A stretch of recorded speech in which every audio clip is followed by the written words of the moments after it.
జాంబవత్ సుగ్రీవ హనుమచ్చత్రుఘ్న భరత లక్ష్మణ సమేత శ్రీ సీతారామచంద్ర పరబ్రహ్మణే నమో నమః. శ్రీ హనుమతే నమః. సీతారామాంజనేయమయమైన సభా సదస్సుకి సవినీయ నమస్సులు సమర్పణ చేసుకుంటూ, తులసీదాసు ఒక మహర్షిల హనుమద్వైభవాన్ని దర్శిస్తూ వివిధ శాస్త్రముల సమన్వయంతో రచించిన హనుమాన్ చాలీసా అనబడే హనుమత్ సూక్తాన్ని ఆధారం చేసుకుంటూ హనుమద్వైభవాన్ని మనం చెప్పుకుంటున్నాం. నిన్నటి రోజున శంకర సువర్ణ కేసరీనందన ఈ విషయంలో చెప్పుకోవడం జరిగినది. అంజనిపుత్ర పవనసుత శంకర సువర్ణ కేసరీనందన ఈ 4 నామాలు తీసుకుంటే హనుమత్ జన్మ వృత్తాంతం అంతా కూడా ప్రస్తావన చేస్తున్నారు. అదేవిధంగా హనుమంతుని యొక్క దివ్యమంగళ మూర్తిని ధ్యానం చేయడం కూడా మనకి స్వామి యొక్క కానన కుండల కుంచిత కేశ నుంచి వర్ణించడం జరిగినది. హనుమత్ జన్మ వృత్తాంతంలో ఆయన జన్మించిన తిథి విషయంలో కూడా కొన్ని చోట్ల 2 రకాల అభిప్రాయాలు కనబడుతుంటాయి. చైత్ర పూర్ణిమ నాడు జన్మించారని చాలా చోట్ల ఉత్తరాది మొదలైన వైపు కూడాను చైత్ర పూర్ణిమ హనుమత్ జయంతిగా చేయడం గొప్ప అలవాటు. అయితే మన వైశాఖ మాస కృష్ణాయాం దశమ్యాం మందవాసరే పూర్వభద్రా సమాయుక్తే అని చెప్తూ వైశాఖ మాస బహుళ దశమి నాడు శనివారం నాడు స్వామి ఉద్భవించాడని పూర్వభద్ర నక్షత్రంలో అంటూ మనకి పరాశర సంహిత చెప్తున్నటువంటి అంశం. మరొక చోట కార్తీక మాసంలో స్వామి ఉద్భవించినట్టు మరో పురాణం చెప్తున్నది. ఏమిటి పరస్పర విభేదాలుగా కనబడుతున్నాయి అంటే, వివిధ కల్పభేదాల్లో స్వామి యొక్క అవతారాన్ని అనుసరించి వీటిని చెప్పడం జరుగుతుంది. అంతేకాదు అనేక మంది మహర్షులు తపస్సు చేసి స్వామిని సాక్షాత్కరింపజేసుకున్నారు.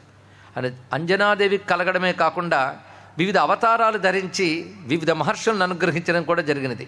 వాటి బట్టి కూడాను ఆ తిథులని నిర్ణయించడం జరిగినది. కనుకనే వీటివి పరస్పర విరుద్ధమని అనుకోవడానికి లేదు. వీటి సమన్వయాలు వాటికున్నాయి. చైత్ర పూర్ణిమ నాడు చేసినా అది సమంజసమే, వైశాఖ బహుళ దశమి నాడు చేసినా సమంజసమే. కొందరు ఎలా అన్వయించారంటే, స్వామి ఉద్భవించినది వైశాఖ ఇది అయినా తర్వాత అయినా లేదా చైత్రంలోనో వైశాఖంలోనో ఏదైనప్పటికీ మొట్టమొదటి జన్మించిన తర్వాత మళ్ళీ ఆయన మూర్ఛితుడయ్యాక బ్రహ్మదేవుడు తిరిగి ఆయన తేర్చిన తర్వాత మళ్ళీ బలంగా ఆయన తయారై బ్రహ్మదేవుడి చేయి స్పర్శతో మళ్ళీ ఆయన ఉజ్జీవితుడయ్యాడు. ఆ తిథిని మళ్ళీ తీసుకోవాలని 2 తిథులుగా చెప్పడం జరిగిందని కొందరు అన్వయించారు. ఏదేమైనప్పటికి కూడా ఆ 2 తిథుల్ని మనం గౌరవించవచ్చు, ఆయా తిథుల్లో స్వామిని ఆరాధించవచ్చు. అంతేకాదు ఒక్కొక్క దేవతకి కొన్ని ప్రధాన తిథులు ఉంటాయి. ఒక్కొక్క తిథి నాడు ఆరాధనకి ఒక్కొక్క ప్రత్యేకత ఉంటుంది. అంటే చైత్ర పూర్ణిమ నాడు ఆరాధన ఒక విశేషమైతే, వైశాఖ బహుళ దశమి ఆరాధన ఒకటి, కార్తీక కృష్ణ చతుర్దశి అదొక ఆరాధన ఒకటి. ఇది హనుమద్ ఆరాధనలో విశేషం. మరొకటి మార్గశిర శుద్ధ త్రయోదశి కూడా హనుమత్ పూజకు చాలా విశేషం. ఇప్పటికీ చాలా చోట్ల హనుమద్ వ్రతము అని చేస్తారు. అది ఆ శుద్ధ త్రయోదశి విశేషం ఏంటో తర్వాత తెలుసుకుందాం. మొత్తానికి అంటే హనుమంతునికి ప్రీతిపాత్రమైనటువంటి తిథులు చెప్పుకున్నాం. అదేవిధంగా వారములు యందు మంగళవారం శనివారం ఈ 2 కూడా హనుమంతునికి ప్రీతిపాత్రం. సర్వగ్రహభీ నివారణ అని హనుమంతునికి ఒక పేరున్నది. అన్ని గ్రహబాధలు పోగొట్టగలడు. గ్రహబాధలు అంటే మనం అనుకునేటువంటి నవగ్రహ జాతక విశేషాలు మాత్రమే కాదు, గ్రహములు అంటే మనల్ని పట్టి పీడించే చాలా ఉంటాయి. అవి దేవతాగ్రహములు, బాలగ్రహములు, మాతృగ్రహములు అంటే చాలా చాలా ఉన్నాయి. ఇలాంటి గ్రహభీ బాధలు కూడా పోగొట్టగలిగే శక్తి హనుమద్ ఆరాధనలో ఉన్నది అని చెప్పడం కోసం గ్రహభీ నివారణ అన్నారు. అటువంటి స్వామి యొక్క జన్మ వృత్తాంతాన్ని మనం స్మరించుకున్నాం. తేజ ప్రతాప మహాజగబంధన తర్వాత మాట. తేజ ప్రతాపు అంటే తేజస్సు ప్రతాపము కలిగినటువంటి వాడు అన్నారు. ఇక్కడ తేజస్సు అంటే పరాక్రమమునకు అర్థము, వర్చస్సునకు అర్థము ఉన్నది. ఇక్కడ ఒక మంచి పని చేయడం వల్ల, చక్కని జీవన విధానం వల్ల మన శరీరంలో ఒక తేజస్సు వస్తుంది. అలాంటి తేజస్సుల్ని బ్రహ్మవర్చస్సు, రాజవర్చస్సు ఇలాంటి పేర్లు చెప్తూ ఉంటారు. అంటే వేదాధ్యయనం చేస్తూ వేదం ప్రకారం జీవించడం వల్ల వేదశక్తి వల్ల ఒక వర్చస్సు వస్తుంది. దాన్ని బ్రహ్మవర్చస్సు అంటారు. అలాగే ఒకడు ఒక పదవిలో ఉన్నప్పుడు ఒక తేజస్సు వస్తుందిట, మళ్ళీ పదవి పోతే అది పోతూ ఉంటుంది. ఇలాంటివి కూడా చూస్తుంటాం లోకంలో. దీనికి మహారాజశ్రీ అని రాస్తుంటారు. శ్రీ అంటే తేజస్సు అనే అర్థం. అలాంటి ఒక తేజస్సు అంటే ఒక పుణ్యము వల్ల, ఒక పవిత్రత వల్ల, ఒక ఉన్నత స్థానం వల్ల వచ్చే గ్లో, ఆ తేజస్సుని చెప్తుంటారు. హనుమంతుని యందు ఏ తేజస్సు ఉన్నది అంటే, ఈ వర్చస్సు అనే దాని గురించి శాస్త్రాలు రకరకాల మాటలు చెప్తూ ఉంటారు. అయితే హనుమంతుని యందు వర్చస్సుని ఏం తేజస్సు అనాలి అంటే, బ్రహ్మచారి కనుక బ్రహ్మవర్చస్సు ఉట్టిపడుతోంది. రెండవది పరమేశ వర్చస అని ఒక మాట ఉన్నది. ఈశ్వర తేజస్సు ఆయనలో గోచరిస్తోంది కనుక అటువంటి తేజస్సు కలవాడు. అంతేకాదు దైవీ సంపద కలవాళ్లలో ఉండే లక్షణాల గురించి కృష్ణ పరమాత్మ గీతలో చెప్తూ, తేజ క్షమా ధృతి శౌచం అద్రోహో నాతిమానిత భవంతి సంపదం దైవి అని చెప్తాడు. ఇక్కడ దైవీ గుణములు కల వాళ్ళల్లో ఉండే లక్షణాలు ఏంటంటే తేజస్సు, క్షమ, ధృతి, శౌచము, అద్రోహము, నాతిమానిత, ఈ లక్షణాలు ఉంటాయా అన్నారు అక్కడ. అంటే ముందుగా తేజస్సు చెప్పారు, తర్వాత క్షమ అంటే సహనము, ధృతి అంటే ధైర్యము, శౌచము అంటే పవిత్రత, అంతరంగ బహిరంగ శుద్ధిని శౌచం అనాలి. అద్రోహ, ద్రోహ చింతన లేనివారు, నాతిమానిత అంటే గర్వం లేనటువంటి వారు, ఇవి దైవీ గుణములు ఉంటాయి. ఈ దైవీ గుణం లక్షణంలో తేజస్సు అని చెప్పారు. ఓజస్ తేజోద్యుతిధర అని కూడా మనం చదువుతున్నాం. అలాంటి తేజస్సు ఇక్కడ ఓజస్సు తేజస్సు అంటే లోపల ఉన్న బలాన్ని ఓజస్సు అనాలి, అది బయట ప్రకటింపబడితే తేజస్సు అనాలి అన్నారు. అటువంటి పైగా ఓజస్సు అన్నప్పుడు మామూలు బలాన్ని ఓజస్సు అన్నారు, అందరికీ బలం ఉంటుంది, కానీ జగత్తుని ధరించగలిగే పరమాత్మ యొక్క బలాన్ని మాత్రమే ఓజస్సు అనాలి అంటూ భాష్యకారులు చెప్పారు. ఓజస్ తేజోద్యుతిధర ఎలా ఉన్నదో ధారయామ్యహ మోజస అని భగవద్గీతలో కృష్ణ పరమాత్మ చెప్తాడు. దానికి భాష్యం రాస్తూ ఆదిశంకరులు అంటారు, ఓజస్సు అనగా యద్బలం కామరాగ వివర్జితం జగద్విధారణ సామర్థ్యం అన్నారు. ఇక్కడ ఏ బలము కామరాగ దోషములుండదో, అంటే మనం ఒక బలం చూపించామంటే ఆ బలంతో కోరిక తీర్చుకోవాలనుకుంటాం, ఒక దాని మీద ప్రేమ ఒక దాని మీద ద్వేషం కలిగి బలాన్ని చూపిస్తాం.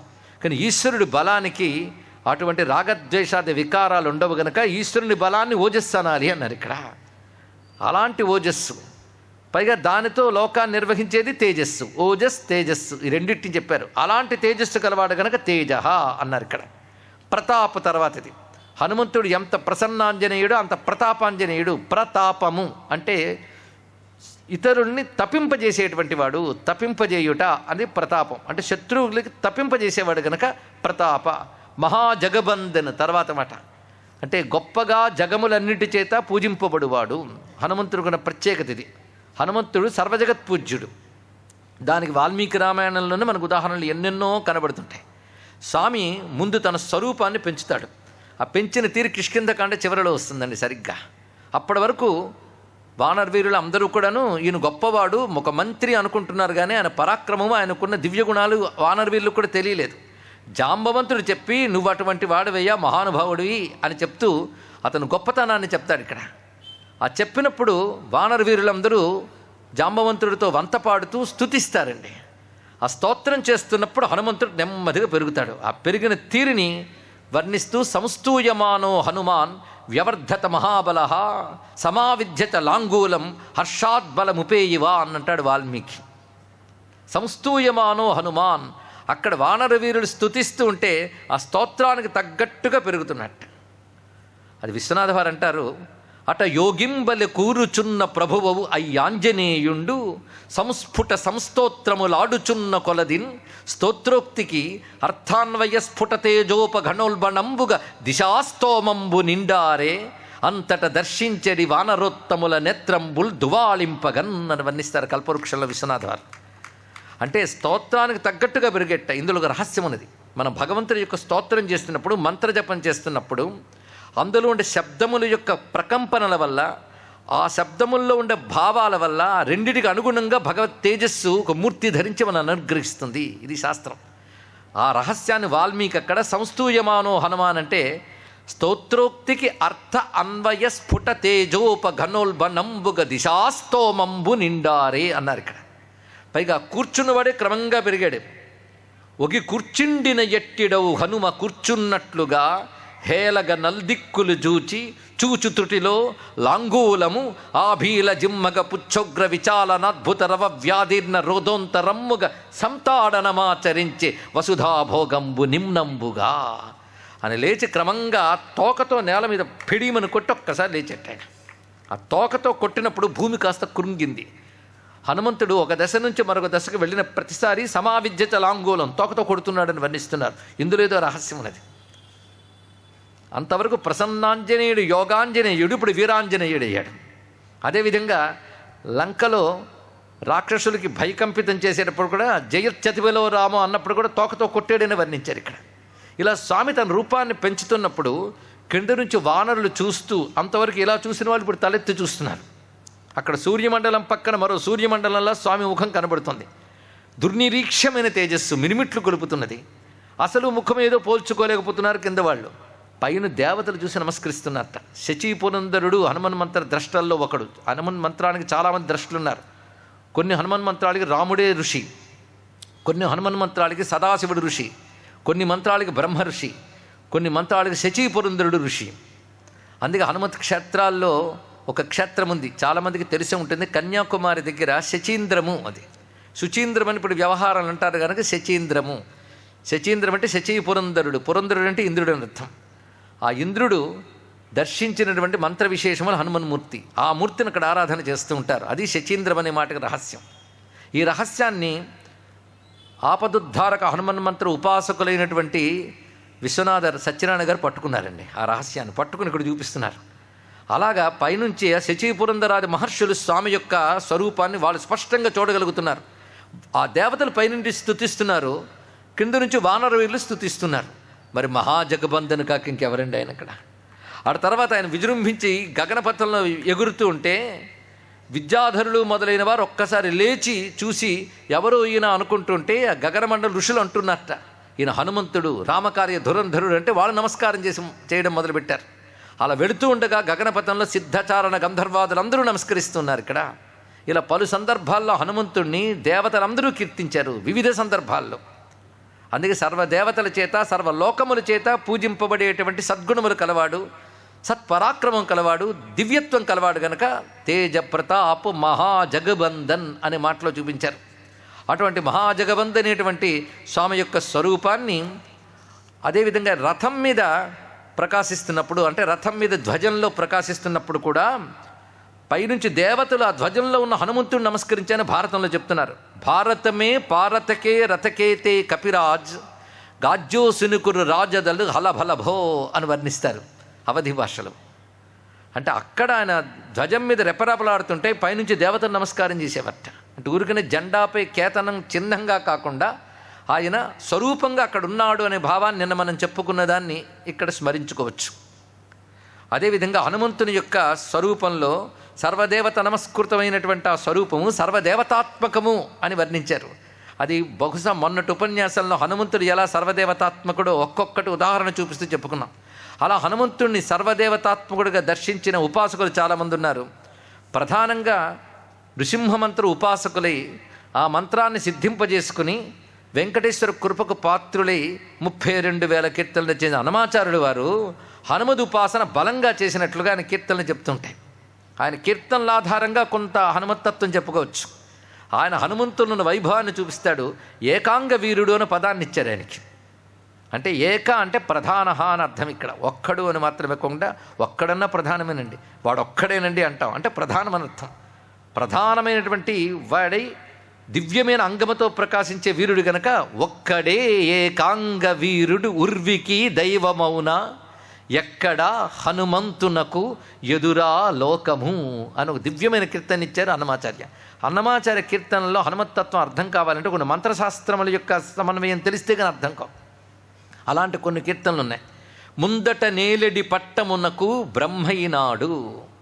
ముందట నేలెడి పట్టమునకు అంటే కాబోయేటువంటి కల్పంలో హనుమంతుడు బ్రహ్మ అవుతాడు అని శాస్త్రం చెప్తుంది. భవిష్యత్ చతురాననాయ నమః అంటూ స్వామి అష్టోత్తర శతనామాల్లో మనం చేస్తున్నాం. భవిష్యత్ బ్రహ్మ ఆయన. అందుకే ముందట నేలెడి పట్టమునకు బ్రహ్మైనాడు, అందరూ దైత్యుల చంపి హరిపేరైనాడు. విష్ణు అంటేనే దైత్య సంహారకుడు. మరి ఆయన పని ఈయన చేశాడు. అక్కడ సుందరకాండలో యుద్ధకాండలో కూడా దైత్య సంహారకుడు అయ్యాడు. అందుకే అందరూ దైత్యుల చంపి హరిపేరైనాడు, అంది రుద్రవీర్యము తానై హరుడైనాడు. ఆ రుద్రాంశ సంభూతుడు గనక తానే హరుడైనాడు. ఎందున హనుమంతునకు ఎదురా లోకము, చుక్కుల మోవ పెరిగి సూర్యుడు తానైనాడు, చిక్కు పాతాళము దూరి శేషుడైనాడు, గ్రక్కన వాయుజుడై జగత్ప్రాణుడైనాడు. ఆయన వాయుపుత్రుడై జగత్తుకే ప్రాణమయ్యాడు. ఎక్కువ హనుమంతునకు ఎదురాలోకము, జలది పుటమెగసి చంద్రుడు తానైనాడు. ఆయన సముద్రంలోకి వెళ్ళి సింహికని సంహరించి మళ్ళీ బయటకు వస్తున్నప్పుడు ఎలా కనబడ్డాడంటే సముద్ర మథనంలోంచి ఉద్భవించిన చంద్రుడా అన్నట్టున్నట్ట. ఆ రూపంతో గోచరించాడు. మలసి మేరువు పొంత సింహమైనాడు, బలిమి శ్రీ వెంకటేశు బంటై మంగాంబుధి ఇలా ఈ హనుమంతునకెదురా లోకము అంటూ హనుమంతుల్లో అనేక దేవతల్ని దర్శించడం హనుమాచార్య వారు చూపించినటువంటి గొప్ప విషయం. అదేవిధంగా పెరిగినాడు చూడరు పెద్ద హనుమంతుడు అంటూ హనుమంతుని విజృంభించిన వైనాన్ని కూడా చూపించాడు. ఇలాగ జగబంధన్ అన్నప్పుడు ఈ స్వరూపాన్ని మనం భావన చేసుకుంటూ తేజ ప్రతాప్ మహాజగబంధన్ విద్యావాన్ గుణి అతి చాతుర్. విద్యావాన్ అంటే విద్యావంతుడు అని అర్థం. హనుమంతుడు సర్వశాస్త్ర విశారదుడు. ఈ మాట జాంబవంతుడు అంటాడు సర్వశాస్త్ర విశారద అని. అనేక సందర్భాల్లో హనుమంతుడి యొక్క సర్వశాస్త్రజ్ఞత్వం కనబడుతుంది. పైగా రామచంద్రమూర్తి హనుమంతుని మాటలు విని ఈయన చదవని శాస్త్రం లేదయ్యా, అనేన బహుధాశ్రుతం అంటే వివిధ శాస్త్రజ్ఞానము కలిగినటువంటి వాడు, నూనం వ్యాకరణం కృత్స్నం వ్యాకరణాది సర్వశాస్త్రములు తెలిసినటువంటి వాడు, చతుర్వేదముల యందు నేర్పరి, పైగా సాముద్రికాది శాస్త్రములు కూడా తెలిసినవాడు. సీతమ్మ దగ్గర రామచంద్రమూర్తిని వర్ణిస్తూ రాముని రూపాన్ని చెప్తాడు. ఆ భుజములు ఎలాగున్నాయి, లలాటం ఎలా ఉన్నది, ఆ శరీరం యొక్క లక్షణాలు చెప్తూ వాడిన పరిభాష టెర్మినాలజీ అంతా సాముద్రిక శాస్త్రంలో విషయములండి. ఇక్కడ ఇలా అనేకములైన అంశములు. రాజనీతి శాస్త్రజ్ఞుడు హనుమంతుడు, రాజనీతి అని వ్రాసుకుని రామాయణం చదివితే ఎక్కడెక్కడ ఎలా మాట్లాడతాడో తెలుస్తుంది. అందులో రాజనీతిజ్ఞత గొప్పగా గోచరిస్తుంది ఆయన వద్ద. ఇలా ఎన్నో లక్షణములు. పైగా హనుమంతుడు సంగీత శాస్త్రవేత్త అని కూడా శాస్త్రం చెప్తున్నది. ఈ రహస్యాన్ని ఎవరు చెప్పగలరంటే సంగీత శాస్త్రవేత్తలే చెప్పగలరు. అలాంటి మహానుభావుడు త్యాగయ్య. ఆయన స్పష్టంగా చెప్పాడు, సంగీత జ్ఞానము భక్తి వినా సన్మార్గము కలదే మనస భృంగి నటేశ సమీరజ ఘటజ మతంగ నారదాదులు ఉపాసించే సంగీత జ్ఞానము అన్నారు. భృంగి శివుని వద్ద ఉన్నటువంటి ప్రధానమైన ప్రమథుడు ఆయన. నటేశ అంటే నటరాజస్వామి, సమీరజ వాయుపుత్రుడైన హనుమంతుడు. హనుమంతుడు సంగీత శాస్త్రవేత్త అనే విషయం మనకి ఆయన పేరును ఒక సంగీత శాస్త్రం ఉంది. సంగీత పారిజాతము అనే గ్రంథంలో హనుమంతుడు చేసినటువంటి సంగీత విద్య గురించి ప్రస్తావన గోచరిస్తుందండి. ఇది ఆశ్చర్యకరంగా. పైగా హనుమంతుని యొక్క పద్ధతి అని ఒక పద్ధతి ఉంది సంగీతంలో. హనుమత్ పద్ధతి అని చెప్తున్నటువంటి సంగీత శాస్త్ర అంశములు విశేషంగా సంగీత పారిజాతంలో గోచరిస్తూ దాని హనుమన్ మతం అన్నారు. హనుమన్ మతం అంటే అభిప్రాయం, ఇన్ హిజ్ ఒపీనియన్ అని చెప్పినట్లనమాట. హనుమన్ మతం ప్రకారంగా అనేక సంగీత తాళాలు అలంకారాల గురించి సంగీత పారిజాతం కొన్ని చెప్పింది వరుసగా. అది సంగీత శాస్త్రవేత్తలకు బాగా ప్రీతి కలుగుతుంది. అందులోనే కర్తా సంగీత శాస్త్రస్య హనుమాశ్చ మహాకపి అని మాట ఉన్నది. కర్తా సంగీత శాస్త్రస్య హనుమాశ్చ మహాకపి, ఇది సంగీత పారిజాతంలో వాక్యం. హనుమంతుడు సంగీత శాస్త్ర కోవిదత్వం గురించి సంహితా గ్రంథాల్లో ఒక అద్భుతమైన విషయం ఉన్నదండి. ఒకప్పుడు త్రిశూల రోముడని రాక్షసుడు ఉండేవాడు. ఆయన అసిలోముడు యొక్క పుత్రుడు. రాక్షసులకు సాధారణంగా వైరం దేవతలతోనే, సహజ వైరం వరకు. అందుకే దేవతల్ని బలహీనపరచాలి అంటే దేవతలకు బలమేంటో ముందు తెలుసుకోవాలి. దేవతలకు బలము యజ్ఞము. ఇది వేదముల యందు భగవద్గీతలో స్వామి కూడా చెప్పాడు. యజ్ఞముల ద్వారా దేవతలు బలం కలిగి ప్రకృతిని వాళ్ళు బలోపేతం చేస్తారు, తద్వారా మానవులందరూ క్షేమంగా ఉంటారు. ఇది పద్ధతి. కనుక వాళ్ళని దెబ్బతీయాలంటే యజ్ఞాలను దెబ్బతీయాలని నిశ్చయించుకున్నాడు. ఒక్కొక్క రాక్షసుడు ఒక్కొక్క రకమైన దాడి అండి. అది పురాణాల్లో ఆ దేవరాసుర సంగ్రామాలు కామనేనండి అంటాం, కానీ కామన్ కాదు. ఒక్కొక్క రాక్షసుడితో ఒక్కొక్క తెలివితేటలు. మీకు తెలిసి మీరు ఆలోచిస్తేనే ఎన్నో రహస్యాలు బయటపడతాయి. రావణాసురుడితో ఒక ప్రతిభ అయితే, అటు హిరణ్యకశిపుడిది మరొక ప్రతిభ, మహిషాసురుడిది ఇంకొకడు. ఆ రాక్షసులు కొన్ని వరాల మీద రీసెర్చ్ చేయాలండి. చావు తప్పించుకోవడానికి ఒక్కొక్కరు వేసిన చావు తెలివితేటలు ఎన్ని రకాలు. కానీ దాన్ని భగవంతుడు ఎలా తిప్పికొట్టాడని గమనించుకోవాల్సిన అంశం. ప్రకృతికి విరుద్ధంగా వెళ్ళాలని ప్రవర్తించే రాక్షస బుద్ధులు ఏవైతున్నాయో అవి వీడు యజ్ఞములను దెబ్బతీయాలనుకున్నాడు వీడు. తద్వారా ఎక్కడ యజ్ఞాలు జరుగుతున్నా నాశనం చేయడం మొదలుపెట్టాడు. పైగా వీడి తపస్సులు వీడుకున్నాయి. శారీరకమైన రాక్షస బలం మాత్రమే కాకుండా తపోబలం కూడా తోడు చేసుకుని తన రాక్షస సమూహంతో వెళుతూ యజ్ఞయాగాలు జరగకుండా చూస్తున్నాడు. ఈ సమయంలో కశ్యప ప్రజాపతి ఒక మహాయజ్ఞాన్ని లోకక్షేమం కోసం తలపెట్టి హిమోత్పర్వత శ్రేణి వద్ద చేస్తున్నాడు. ఆ యజ్ఞాన్ని కూడా భంగం కలిగించడానికి వస్తే అంత కశ్యపుడు కూడా నిలవలేకపోయి మునిగడంతో సహా వెళ్ళిపోయాడు. ఇది చూసి నారదుల వారు బ్రహ్మదేవుని స్మరిస్తే, ఇప్పుడు నీకు ఇబ్బంది లేదయ్యా, అక్కడ గంధమాదనం వద్ద ఉన్నాడు స్వామి, ఆయన వెళ్ళి ప్రార్థన చేయు అన్నారు. అప్పుడు గంధమాదన పర్వతం వద్దకు వచ్చి హనుమంత స్వామిని స్తుతిస్తాడు నారద మహర్షి. అప్పుడు హనుమంతుడు నేను చూసుకుంటాలేని తన పరివారానికి కొంత సైగ చేశాడు. వీళ్ళందరూ వానర రూపాలు ధరించి ఆ యజ్ఞం జరుగుతున్నటువంటి చోటు దగ్గర వృక్షాల మీద కూర్చున్నారు వాళ్ళందరూ. ఈ లోపల ఆ ధైర్యం చూసుకుని కశ్యప ప్రజాపతి యజ్ఞం ప్రారంభిస్తున్నాడు. మళ్ళీ వచ్చాడు అసిలోముడు. అసిలోముడు వచ్చి అక్కడ యజ్ఞద్రవ్యంలో నాశనం చేద్దామని చెయ్యి చేస్తుంటే పైనుంచి దభేలు మనకు వానరం దూకిందండి ఆయన మీద. ఇతర రాక్షసుల మీద ఇతర వానర వీళ్ళు దూకారు. ఇది కోతే కదా అని ఆయన తోక పట్టుకుని తిప్పడం మొదలుపెట్టాడు కోతిని.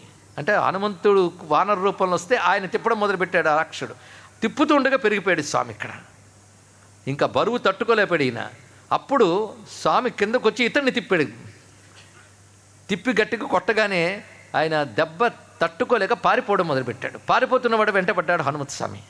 తిన్నగా అతను వెళుతూ అతనికి ఉన్నటువంటి మాయాశక్తులతో అక్కడున్న పెద్ద రాతిలో దూరిపోయాడండి ఆయన.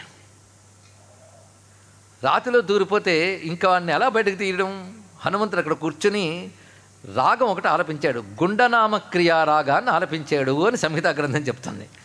ఆ సంగీతం పాడుతూ ఉంటే ఆ రాయి కరిగిపోయి బయటకు వచ్చాడు. వాడు వచ్చిన వాడిని పట్టుకుని సంహరించట్టు ఆయన. అంత సూక్ష్మ రూపంతో వెళ్ళిపోయిన వాడిని ఈ విధంగా సంహరించాడు. ఇక్కడ ఇది ఆయన సంగీత విద్య. అంటే సంగీత విద్యతో శత్రునాశనం కూడా చేయొచ్చని తెలుస్తున్నది. ఇక్కడ మరొక కథ కనబడుతుంది, అది సంహితా గ్రంథాల్లోనే. ఒకప్పుడు నారదుడు తుంబురుడు మా ఇద్దరు ఎవరు గొప్ప అనుకున్నట్ట. వాళ్ళిద్దరూ కూడా ఎవరు గొప్ప తేల్చుకోవాలంటే నారాయణుడు చెప్పాడు, అది తేల్చేది హనుమంతుడు, ఆయన వద్దకు వెళ్ళవయ్యా. ఎందుకంటే హనుమంతుడు సంగీత శాస్త్రవేత్త. చిత్రం ఏంటంటే భాగవతోత్తములందరూ సంగీత శాస్త్రవేత్తలే, నారదుడు సంగీత శాస్త్రవేత్తే. అదేవిధంగా మహానుభావుడు త్యాగయ్య వాళ్ళందరూ కూడాను భాగవతోత్తములు కూడా కదా. అందుకే సంగీతం మోక్ష విద్య భారతదేశంలో. ఇతర దేశాలు వినోద విద్య, ఇక్కడ మోక్ష విద్య. అది దీని యొక్క ప్రత్యేకత అండి. అందుకే సంగీతాన్ని ఒక వినోద విద్యగా కాకుండా మోక్ష విద్యగా తీసుకున్నప్పుడు అది మనల్ని తరింపజేస్తుంది. అందుకే సంగీతంలో యోగశాస్త్ర రహస్యాలు ఉన్నాయి, అది గొప్ప అంశములు. మహాయోగస్వరూపుడు ఆంజనేయ స్వామి వారు. అందుకే యోగము నాదము రెండుకు అనుబంధం ఉన్నది. అందుకే నాదయోగమునకు యోగం ఉన్నది. ఆ నాదయోగాది రహస్యములు ఆ ఉపాసకులకు తెలుస్తాయి. మొత్తానికి హనుమంత స్వామి సర్వ విద్యా విశారదుడు, విద్యావాన్. అందుకే ఆ మహానుభావుని దగ్గర పంపించారు నారాయణుడు. ఆయన దగ్గర మీ గొప్పతనం చూపించండి అని. నారదుడు పాడాడు, తుంబురుడు పాడాడు, తప్పులు లేవనుకున్నారు. తర్వాత హనుమంత స్వామి వాళ్ళలో ఏ లోపాలో చెప్పాడండి మొత్తం అక్కడ. దానితో వాళ్ళు లెంపలేసుకుని చాలా బాగుంది, నీ గానం మాకు వినాలనుందయ్యా అన్నారు. సరే హనుమంతుడు పాడడం మొదలుపెట్టాడు. వాళ్ళ యొక్క వీణలు అక్కడున్న రాతి మీద పెట్టి వాళ్ళు వినడం మొదలెడుతున్నారండి. విని పరవశించిపోయారు ఇక్కడ. అందులో నారదుడిది మహతి వీణ, తుంబురుడిది కళావతి. ఆ వీణల రాతి మీద పెట్టారు. హనుమంతుడు గానం చేస్తున్నాడు. మొత్తం గానం పూర్తయ్యే వీణలు కనబడలే, రాళ్ళు కరిగిపోయి దానిలో వీణ వెళ్ళిపోయింది మొత్తం. పాట పూర్తయిగానే గట్టి పడిపోయావు ఇక్కడ మళ్ళీ. ఇది పరిస్థితి. ఏం స్వామి మా వీణలు వెళ్ళిపోయా అన్నాడు. మీకు గొప్ప సంగీతవేత్తలు కదా, పాడి తెచ్చుకోండి మళ్ళీ అన్నాడు. నారదుడు తుంబురుడు చాలా ప్రయత్నం చేసేట, కానీ వాళ్ళు కరిగించలేకపోయారు దాన్ని. మళ్ళీ హనుమంతుని శరణ వేరారు. ఆయన పాడుతూ ఉండగా మళ్ళీ రాజు కరిగి వీణలు బయటపడితే నమస్కారం చేసుకు తీసుకువెళ్ళారనే కథ ఇది కూడా సంహితా గ్రంథాల్లో కనబడుతుంది. అయితే ఇవన్నీ కూడాను స్వామి యొక్క సంగీత శాస్త్ర వైదుష్యాన్ని చెప్తుంది ఇక్కడ. అందుకే విద్యావాన్ అన్నప్పుడు ఎన్ని శాస్త్రములండి మహానుభావుడి దగ్గర. అంతేకాదు ఆ విద్యల్ని ఎక్కడెక్కడ చూపించాడు అనేది కూడా పరిశీలిస్తే మహానుభావుడు తాను సంగీత స్వరూపుడైన రుద్రుని యొక్క స్వరూపం, రుద్రుడి నుంచే సంగీతం వచ్చింది అని త్యాగయ్య చెప్తాడు. సదాశివమయమగు నాదోంకార విధులు అని కీర్తనలో చెప్పాడు ఆయన. సజ్జోజాతాది పంచవక్త్రజ సరిగమ పదని వర సప్తస్వర విద్యాలోలం విదళిత కాలం విమల హృదయ త్యాగరాజపాలం నాద తనుమనిషం శంకరం నమామి మే మనసా శిరస అన్నాడు. ఆ శంకరుని యొక్క స్వరూపుడైన. అంతేకాదు ఆయన విద్యల్లో గొప్పతనం ఏంటంటే కవిత్వం అండి. హనుమంతుడు కవిత్వం అంటే హనుమద్ ఉపాసన అనేక దేవతల ఉపాసనా ఫలం అనేది అతిశయోక్తి కాదు అని తెలుస్తున్నది. హనుమద్ ఆరాధన వల్ల విద్య, ప్రతాపము, బలము అన్నీ సిద్ధిస్తాయి. అన్నిటికి మించి ఉత్తమ గుణములు, జ్ఞానము, కైవల్యము అన్నీ ప్రసాదించగలదు. అది విద్యా ప్రదాత, విద్యాస్వరూపుడు. హనుమంతుడు కవిత్వం ఎక్కడ కనబడుతుందయ్యా అంటే, గొప్ప కవి ఎవడంటే రామాయణం రాసిన వాడు గొప్ప కవి అని మాట ఉన్నది. అందుకే విశ్వనాథ వారిని వాళ్ళ నాన్నగారు వ్రాసిన రామచంద్రు కథ వ్రాసితి వంచనిపించుకో వృధాయాసము కాక కట్టుకథ లైహికమా పరమా అటంచు తా చేసిన తండ్రి యాజ్ఞయు జీవుని వేదన రెండు నేకమై నా సకలోక వైభవ సనాథము నాథకథను రచించదన్ అన్నారు. ఇక్కడ వాళ్ళ నాన్నగారు రామాయణం రాయమని అన్నట్ట. వ్రాసిన రామచంద్రు కథ వ్రాసితి వంచనిపించుకో అంటే నాన్న రాయమంటే రాసేస్తానా? అందుకే తా చేసిన తండ్రి యాజ్ఞయును జీవుని వేదన రెండు నేకమై రాస్తున్నానన్నారు. అందుకే కవిత్వం అంటే రామకథే. అందుకే ఎన్ని కావ్యాలు వచ్చినా వాల్మీకి రామాయణానికి సాటి రావు అంటూ అనేక మంది కవులు అంగీకరించారు. కాళిదాస్ తాను రఘువంశం రాస్తూ వాల్మీకి వంటి వాడు రచించాక నా వంటి వాడు రాయడం ఏమైనా బాగుందా?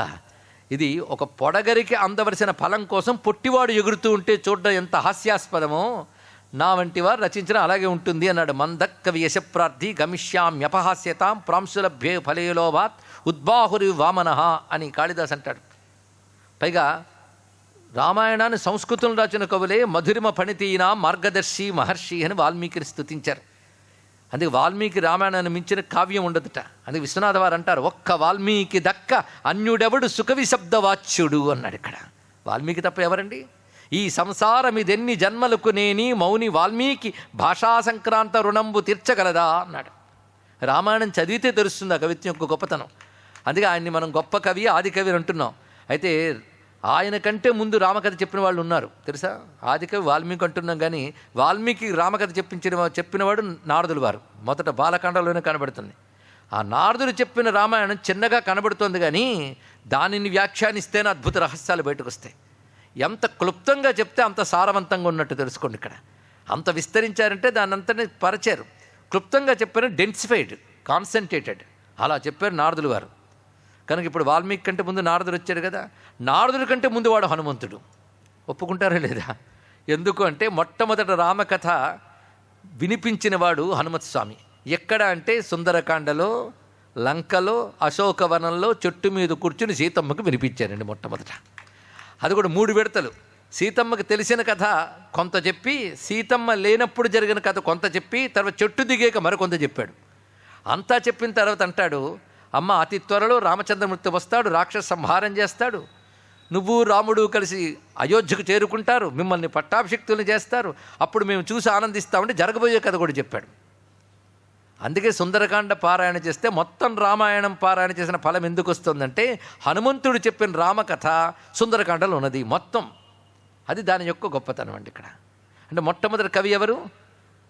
హనుమంతుడే. ఇదే తులసీదాసుల వారు రామచరితమానస రచించేటప్పుడు ఒక మాట అంటారు, సీతారామ గుణగ్రామ పుణ్యారణ్య విహారిణవు వందే విశుద్ధ విజ్ఞానవు కవీశ్వర కపీశ్వరవు.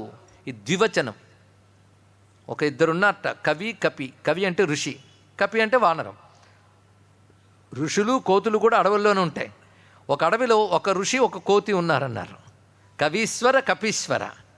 ఋషి ఎవరంటే వాల్మీకి, కపి ఎవరంటే హనుమంతుడు. వీళ్ళిద్దరు తిరుగుతుంటారట. ఎక్కడ అంటే సీతారామ గుణగ్రామ పుణ్యారణ్య విహారిణౌ.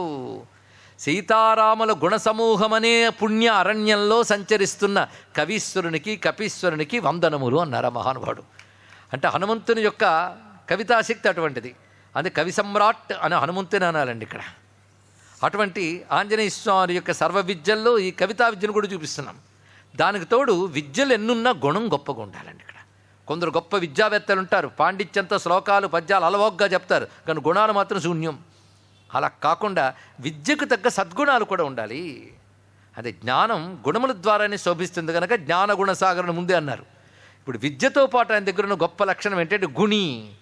గుణి అంటే గుణవంతుడు. గుణవంతుడు అంటే దుర్గుణవంతుడా సద్గుణవంతుడు అనకూడదు. గుణవంతుడు అంటేనే సద్గుణవంతుని అర్థం. సద్గుణాల రాశి. హనుమంతుని గుణాలు చెప్పాలి అంటే అవి ఎంత చెప్పినా ఇంకా మిగిలే ఉంటాయని రామచంద్రమూర్తి స్వయంగా చెప్తాడు. ఈయన దగ్గర ఎన్ని గుణాలు కనబడుతున్నాయా మొత్తం. ఒకటి తేజస్సు, క్షమ, ధృతి, శౌచము, ఒకటేమిటి అన్నీ గోచరిస్తున్నాయి. అలాంటివి ఏ గుణం ఎక్కడ చూపించాడంటే ఆయన జీవితం అంతా వెతకచ్చు మనకి. అలాంటి అద్భుతమైనటువంటి వాడు, పైగా ఉత్తమమైన వ్యక్తిత్వం కలవాడు, ఎవరి దగ్గర ఎలా ప్రవర్తించాలో తెలిసినటువంటి వాడు, పైగా అటువంటి విద్యావంతుడు, బ్రహ్మజ్ఞాని కూడా. హనుమంతుడు బ్రహ్మజ్ఞానం గురించి విద్యల్లో గొప్ప విద్య బ్రహ్మ విద్య. హనుమంతుడు రాజనీతి శాస్త్రం తెలుసు, వేదములు తెలుసు, ఎంతో వేదాంత విద్య అంతా తెలుసు. ఆ కారణం చేతనే హనుమంతుడు వేదాంత వాక్యం చెప్తూ ఉంటే రామచంద్రమూర్తి వ్యాఖ్యానించాడు అని వైదేహి సహితం సురద్రుమతలైన శ్లోకంలో మనం చెప్పుకున్నాం. అంతేకాదు సీతారామాంజనేయ సంవాదం అనే పేరుతో తెలుగులో గొప్ప కావ్యం ఉంది, అంత వేదాంత శాస్త్రమే. హనుమంతుణ్ణి మొత్తం వేదాంతమంతా ఒక వాక్యంలో చెప్పమంటే చెప్పేట్టు ఆయన ఎంత అద్భుతంగా చెప్పాడు చూడండి. దేహబుద్ధ్యాతు దాసోహం జీవబుద్ధ్యా త్వదంశక ఆత్మబుద్ధ్యా త్వమేవాహం ఇతిమే నిశ్చితామతి. నేనే దేహం అనుకున్నంత కాలము నేను నీకు దాసుణ్ణి, అంటే భగవంతుడికి దాసుణ్ణి. నాకు దేహస్పృహ ఉన్నంతకాలం నేను ఫలానా శరీరము ధరించి ఉన్నాను. ఈ దేహము నేను స్పృహ ఉన్న వాళ్ళందరూ ముందు దాసభక్తిలోనే ఉండాలి. దాన్ని దాటిన తర్వాత ఈ దేహం నేను కాదు, లోపల జీవుడు అని వాడుకున్నాడు. వీడు అల్పజ్ఞుడు, జనన మరణాలకు లోనవుతూ అనేక శరీరాలు మారుతూ ఉంటాడు. ఇలాంటి జీవుడులో చైతన్యం ఎవరంటే భగవంతుడి యొక్క చైతన్యమే. It's spark. కనుక జీవుడు అనేవాడు పరమాత్మ యొక్క అంశము అని జీవభావం ఉన్నప్పుడు అంశభావం ఏర్పడుతుంది, దేహభావం ఉన్నప్పుడు దాసభావం ఏర్పడుతుంది. కనుక దేహం నేను అనుకున్నంత కాలం నీకు దాసుడిని రామా, జీవుణ్ణి నేను అనుకున్నప్పుడు నీలో అంశని. ఆత్మకు తెలుసుకుంటే నేను నువ్వు అన్నాడు. ఆత్మబుద్ధ్యా త్వమేవాహం. అక్కడ అంటే మొదటిది ద్వైత భవితే, చివరిది అద్వైతం.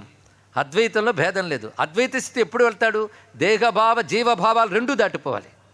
కానీ దేహభావం ఉన్నంతకాలం, జీవభావం వదలనంతకాలం అహం బ్రహ్మాస్మి అనరాదు. ఇది తెలుసుకోవాలి ఇక్కడ.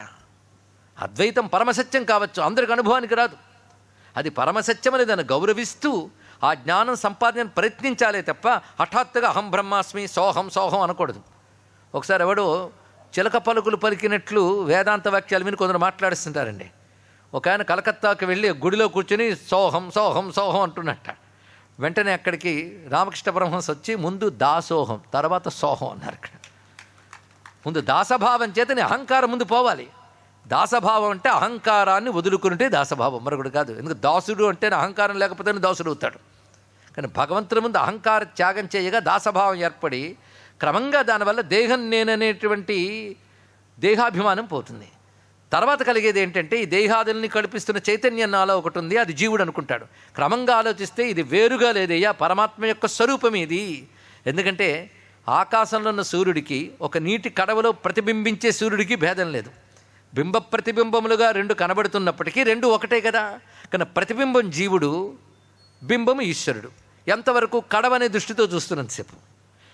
ఆ దృష్టి తీసేస్తే ఒకటే కదా. అయితే కడవనే దృష్టి తీసేయాలంటే కడవ పగలగొట్టక్కర్లేదు. కడవలో ప్రతిబింబిస్తున్నా రెండు ఒకటని ఎరుకుండాలి. అలాగే దేహంలో జీవభావం ఉన్నా ఈశ్వరుడికి దీనికి భేదము లేదని ఎరుక కావాలి. ఇది శ్రద్ధగా యుక్తితో వింటే అర్థమవుతుంది. అనుభవానికి రావాలంటే మాత్రం సాధన ఎన్ని విధాలుగా వెళ్ళాలి. ఇలాగా ద్వైత విశిష్టాద్వైత అద్వైతమును సమన్వయించి ప్రతిపాదించినటువంటి గొప్ప జ్ఞాని హనుమంతుడు. ఆయన చెప్పారండి ఇక్కడ. కనుక విద్యావాన్ అంటే విద్యల యొక్క అన్ని విషయాలు తెలుసుకున్నాం. గుణి, గుణముల గురించి, ఆయన యొక్క గుణముల గురించి ఇప్పటివరకు ఎన్నో చెప్పుకున్నాం మనం. అందుకే పట్టాభిషేక సమయంలో సీతమ్మ అందరికీ రాముడు అన్ని కానుకలు ఇచ్చాడు కానీ ఒక్కడికి ఇవ్వలేదుట. హనుమంతుడికి సభ పూర్తయింది కానీ ఎవరూ లేవలేదు. ఎందుకంటే వాళ్ళకేమొచ్చిందో చూడడం కాదు, హనుమంతుడికి ఏమి ఇవ్వలేదు, ఏమిస్తాడో చూద్దామని కూర్చున్న వాళ్ళందరూ గుసగుసలు పోతున్నట్టు అందరూ. కొందరు అన్నారు హనుమంతుడికి ఏమి ఇవ్వలేదు, ఏమిస్తాడో చూద్దామని కూర్చున్నామన్నట్ట. ఆ మాటకు వస్తే లక్ష్మణుడికి కూడా ఏమి ఇవ్వలేదండి అన్నట్ట. లక్ష్మణుడు అంటే తమ్ముడు కదండి, అందుకే. మరి ఈయన కూడా అలాంటి వాడు కదండి అన్నట్ట. అలాంటి వాడు కాదయ్యా, ఆయనకి ఆయన వంటి వాడే. ఇలా ఎవరికి తోచుంది మాట్లాడుతుంటే సీతమ్మ తన మెడలోంచి ఒక మాల తీసింది ప్రత్యేకించి. పైగా అది స్వర్ణము, ముత్యాలు, వీటన్నిటితో రత్నాలతో చేసిన అద్భుతమైన మాల. పైగా అత్తింటివారు పుట్టింటివారు కలిపి చేయించట. ఆ మాల మెడలో ఉంచుకుంది ఎంతో ప్రేమగా. అందుకే రావణుడు తీసుకెళ్ళినప్పుడు అనేక హారాలు తీసింది కానీ హారం మొత్తం దాచుకుందిట. అలాంటి హారాన్ని తీసి పట్టుకుని రాముడిని చూసింది. నువ్వు ఎవరి పట్ల వాత్సల్యం కలిగి ఉన్నావో, ఎవరు గొప్పవారు నువ్వు అనుకుంటున్నావో వారికి ఇవ్వన్నాడు రామచంద్రమూర్తి. అని ఇంగితజ్ఞుడు. సీతమ్మ హృదయంలో ఏముందో తెలుసుకున్నాడు. వెంటనే అక్కడ హనుమంత స్వామి వెళ్ళవేసిందంట తల్లి. అక్కడ ఒక మాట రామచంద్రుడు సీతమ్మ అంటారు. తేజస్సు, దాక్ష్యము, వినయము, విద్య, ప్రతాపము ఇన్ని గుణములు కలిగినటువంటి వాడు అని ప్రత్యేకమైనటువంటి ప్రేమతో వేశారు అని ఒక మాట చెప్పారు. అది గుణి అనే మాటకు అంత విషయం. అందుకే విద్యావాన్ గుణి అతి చాతురు. 3 తీసుకోవాలి. విద్య ఉండాలి, గుణములు కలిగి ఉండాలి. విద్యని ఎప్పుడు ఎక్కడ ఎలా వినియోగించుకోవాలో చాతుర్యం అండి. అందులో గొప్ప తెలివితేటలు ఉన్నాయండి కానీ లౌక్యం లేదండి అంటే వాడు దేనికి పనికిరాని వాడని అర్థం ఇక్కడ. ఎందుకంటే లోకజ్ఞత కూడా చాలా అవసరం అండి. ఎంత శాస్త్రజ్ఞానం అవసరమో అంత లోకజ్ఞానం కూడా అవసరము. లోకజ్ఞానము అంటే తలకాయలు మార్చడం, టోపీలు వేయడం కాదు ఇక్కడ అర్థం. లోకంలో ఎవరి దగ్గర ఎలా ప్రవర్తించాలో తెలియాలి. కార్యసాధకత్వ లక్షణాలు కలిగి ఉండాలి ఇక్కడ. అదే ఏ మనిషి కూడా బద్ధకంగా ఉండకూడదు, సోమరిగా ఉండకూడదు, నిత్య కార్యశీలుడే ఉండాలి. ఎందుకంటే ఈ శరీరమే కర్మశరీరం. కర్మశరీరంతో కర్మను ఆచరించాలి. అయితే ఆ కర్మ అనేటటువంటిది రాగద్వేషాలకు లోను కాకుండా ధర్మబద్ధంగా ఆచరించడం చాలా విశేషం. అది ఆచరించేటప్పుడు రకరకాల సమస్యలు వస్తాయండి. మనం ఏదో చదువుకుంటాం, దాని ప్రకారం పని చేయాలనుకుంటాం, కానీ చేయడం మొదలెట్టాక కొత్త కొత్త సమస్యలు వస్తాయి. అప్పుడు చదువుకున్నవన్నీ గుర్తు తెచ్చుకున్న పరిష్కరించలేం. అప్పుడు ఏం చేయాలంటే చదువుకున్న జ్ఞానానికి తనదైనటువంటి ప్రత్యేకమైన ప్రతిభని కలిపి ఏ విధంగా ఆ సమస్యను పరిష్కరించాలో అప్పటికప్పుడు స్ఫురణకు తెచ్చుకొని దీన్ని సమయస్ఫూర్తి అంటాం. అలా చేయగలిగడాన్ని చాతుర్యం అంటారు. చాతుర్యం అంటే నేర్పరితనము అని అర్థం. అదే మంచి చతురుడండి అంటే ఏదో చమత్కారాలు మాట్లాడాడు, తిమ్మిని బమ్మిని తిమ్మి చేశాడు కాదు. అతి చాతురు అనే మాటకు అర్థం ఏంటంటే గొప్ప నేర్పరితనము కలవాడు. ఉదాహరణకి సురస నోరు తెరిచి నువ్వు నోట్లోకి వెళ్ళాలన్నప్పుడు ఏం చేశాడు? ఎంత చక్కగా చేశాడు. అక్కడ ఆమెనేమీ హింసించలేదు, దేవత గనక నమస్కారం చేశాడంతే, ఆశీర్వచనం పొంది వెళ్ళిపోయాడు. అదే సింహకి చేసినప్పుడు ప్రాణాలు తీశాడు. అవునా లేదా? ఎక్కడ ఎలా ప్రవర్తించాలో తెలియాలి. అంత లంకలోకి వెళ్ళినప్పుడు నేను ఇంత ఉన్నాను కనుక ఇలాగే వెళతాను, నేను ఎక్కడ తగ్గను అనలేదు. ఎక్కడ తగ్గాలో కూడా తెలియాలి కదా. అందుకే ఆ మహానుభావుడు ఇంతే రూపం ధరించాడు. ఇంతవాడిని ఇంత అవ్వడమా అనుకోలేదు. మళ్ళీ సీతమ్మ దగ్గర మాట్లాడేటప్పుడు సీతమ్మ బాధ చూసి, అమ్మా నువ్వు అలా బాధపడేటట్లయితే ఈ క్షణమే రాముడి దగ్గర పెడతానమ్మా, ఈ భుజం మీద తీసుకెళ్ళిపోతాను అన్నాడు. అప్పుడు ఒక నవ్వు నవ్వింది సీతమ్మ. ఇంతున్నావు నువ్వు తీసుకెళ్తావా అన్నదిట. ఒక్కసారి తన రూపం చూసుకున్నాడు. తక్కువ రూపం ధరించి మాట్లాడుతున్న విషయం మర్చిపోయాడు మాటల్లో పడి. అప్పుడు అంటాడు, అమ్మవు నీవిటువంటివనిగాను ఊరకుంటినమ్మా, ఈ భుజాల మీద ఎక్కించుకుంటుని రామలక్ష్మణులను రాఘవులను అన్నాడు. అమ్మవన్నావు ఊరుకున్నాను కానీ నేను ఈ భుజాల మీద రాముడిని ఎత్తుకున్నానమ్మా. అందుకే అమ్మ అన్న మాట నవం పరిభవం కృతం అంటాడు వాల్మీకి. కొత్త అవమానంలా అనిపించింది ఆంజనేయ స్వామి వారికి. అప్పుడు ఒక్కసారి తన రూపాన్ని పెంచాడు. ఇలాగా ఎప్పటికప్పుడు ఎలా ఉండాలో తెలిసినవాడు. ఎక్కడ వినయం ఉండాలి, ఎక్కడ వీరం ఉండాలి, ఏ పని సాధించడానికి ఏ గుణాన్ని అక్కడ అమలుపరుచుకోవాలి. ఎందుకంటే అసలు లక్ష్యం కార్యసాధన, తన గొప్పతనం ప్రకటన కాదు. కార్యసాధనకు తగ్గట్టుగా ప్రవర్తించాడు ఆయన. దీన్ని అతి చాతురు అంటారండి. ఇది అనేక చోట్ల ఎన్ని విధాలు చూపించాడో రామాయణం అంతా పరిశీలించవలసిన అంశమే. అంతేకాదు ఒక మాట అంటాడు, ఎంతటి వాడు కావలయునెప్పుడు యత్ప్రతిభా విశిష్టుడై అంతటి వాడనే నగదు నప్పుడు తత్ప్రతిభా విశిష్టుడై అంతక ప్రాంగణ స్థిత మహాధ్వజవద్భుజదండ తీవ్రుడన్ చింతిత కార్యముల్ తనరజేయగ కల్పత రూపమానుడన్. స్వామి చెప్పినటువంటి మాట ఇది. ఎప్పుడు ఎక్కడ ఎంత ప్రతిభ అవసరమో అప్పుడు అక్కడ అంత చూపిస్తాను. కొండ అద్దమందు కొంచెమై ఉండదా అన్నారు. అది తెలుసుకోవాలి. అదే వచ్చిన దగ్గర నుంచి అంత రూపంతో లంకలో తిరిగాడు అనుకోండి, మొదటి పనికే అసలు పనికి ఎసరు అవుతుంది. అందుకే చాలా జాగ్రత్తగా తన ప్రతాపం ఎప్పుడు చూపించాలో అప్పుడు చూపించాడు. అది ఎప్పుడు ఎంత చూపించాలో అంత చూపిస్తాను. ఈ భుజాలతో ఉన్న నేను ఎలా కనబడుతున్నానంటే, నన్ను చూసినా నా భుజాలను చూసినా రాక్షసులకు యమలోకపు జెండా కనబడుతుంది, భక్తులకు నేను నిలబడ్డ కల్పవృక్షంలా కనబడతాను అన్నాడు. ఎంత గొప్ప మాట. నిలబడ్డ కల్పవృక్షం హనుమంతుడు. అందుకే హనుమాన్ కల్పవృక్షోమే హనుమాన్ మమ కామధుక్ చింతామణిస్తు హనుమాన్ కోవిచారక్కుతో భయం. ఆ స్వరూపం అలా ఉంటుందండి. ఆకలి కొన్నవాడికి పళ్ళతో ఉన్న చెట్టుని, ఎండలో ఉన్నవాడికి నీడతో ఉన్న చెట్టుని చూస్తే ఎంత ఆనందమో, హనుమత్ స్వరూపం అంత అభయాన్నిస్తూ గోచరిస్తుంటుంది. అటువంటి స్వరూపం. ఇదంతా అతి చాతురని కిందకే వస్తున్నది. ఆడ తర్వాత ఆయనకి ఇష్టమైన పని ఏమిటయ్యా అంటే, ప్రభు చరిత్ర సునిబేకో రసియా రామ లషన్ సీతామన్ వసియా. లఖన్ లషను ఇది లక్ష్మణ అనే సంస్కృత పదము. అది అవధి భాషలోకి వచ్చేటప్పటికి రూపం తీసుకుంటుంది. మనకు తత్సమము తద్భవము ఉన్నాయి కదా, ప్రకృతి వికృతి అంటూ ఉంటాం. చిన్నప్పుడు తెలుగు చదువుకున్న వాళ్ళు గుర్తుంటుంది అలాగే ఆ సంస్కృతమైన లక్ష్మణ అనేది అవధి హిందీలోకి వచ్చేటప్పటికి లఖన లషణ. ఒకే హనుమాన్ చాలీసాలు 2 సార్లు 2 విధాలుగా వాడాడు ఆయన. ఇక్కడ రామ లషన్ సీతామన్న బసయ్య. ఇక్కడ మీకు వినిపిస్తున్న హనుమాన్ చాలీసా అసలైన పాఠం శోధించి తెచ్చి చెప్పడం జరుగుతుంది. అసలైన పాఠం ఇది. ప్రతిరోజు చెప్తున్నది. ప్రభు చరిత్ర సునిబేకో రసియా అంటే రామకథను వినడానికే ఎల్లవేళలా ఆసక్తి కలవాడు. ఇది దీని యొక్క అర్థం. ప్రభు చరిత్ర సునిబేకో రసియా. రామకథ అంటే ఆయన ఎంత ఆసక్తి అండి. సాధారణ కథ మళ్ళీ మనం వినగానే ఒకప్పుడు వినాలండి అంటాం. కానీ భగవత్కథ మీద వైరాగ్యం అనేది కలగకూడదండి. ప్రపంచం మీద వైరాగ్యం కలగాలని, పరమాత్మ మీద వైరాగ్యం కలగకూడదు. పైగా ప్రపంచంలో విషయ సుఖాలను రసాన్ని మనం ఆస్వాదిస్తూ ఉంటాం. రసం అంటే ఆనందానుభూతి, అది అర్థం. ఏదైనా ఒక ఆనందం కలిగిందంటే ఆ విషయం కావాలని అనుకుంటూ ఉంటాం. దీన్ని విషయ రసాస్వాదన అంటారు. కానీ భగవద్ రసాస్వాదన చేసే వాళ్ళకి ఇది రుచించదండి. ఇది ఎలాంటిదంటే, సూర్యుడు వెలిగినప్పుడు ఎవరైనా దీపాలు వెలిగించుకుంటారా అన్నాడు రామకృష్ణ పరమహంస. చిట్ట చీకట్లో దీపాలు వెలిగించుకుంటాం. అందుకే భగవద్ అనుభూతి రానంత వరకు ప్రాపంచిక సుఖాలు గొప్పవి అనుకుంటారట. ఒకసారి భగవద్ అనుభూతి తాకితే ప్రపంచ సుఖాలు ఆనవు. అది ఎలాంటిదంటే, సూర్యుడు వచ్చిన తర్వాత దీపాలు ఆననట్టు అన్నాడు. అప్పుడు దీపాల మీద ద్వేషం రాదు, దీపాల మీద దృష్టి రాదు. అది తెలుసుకోండి ఇక్కడ. అవి ఆనవు. అలాగే మహాత్ములకి మనం ఏవి గొప్ప సుఖాలు అనుకుంటామో లోక సుఖాలు అవి ఆనవు. భగవద్రసమే వాళ్ళకి నిరంతర ఆస్వాదన. భగవద్రసం ఎలా ఆస్వాదిస్తారు అంటే వింటే ఆయన గురించే వింటారు, అంటే ఆయన్నే అంటారు, చూస్తే ఆయన్నే చూస్తారు, తలంచుకుంటే ఆయన్నే తలుచుకుంటారు. ఇది భాగవత లక్షణం అండి. ఆ లక్షణమే ప్రహ్లాదుడు చెప్పాడు. కమలాక్షు నర్చించు కరములు కరములు, శ్రీనాథు వర్ణించు జిహ్వ జిహ్వ, సురరక్షకుని చూచు చుట్కులు చుట్కులు, శేషసాయికి మృక్కు శిరము శిరము, విష్ణునాకర్ణించు వీణులు వీణులు. అన్నిటికంటే గొప్పది ఏమిటంటే ఇవన్నీ ఒక ఎత్తండి, వినడం గొప్ప విషయం. ఎందుకంటే ధ్యానం అంటే మీరు కష్టపడి రూపం తెచ్చుకోవాలి మనసులోకి.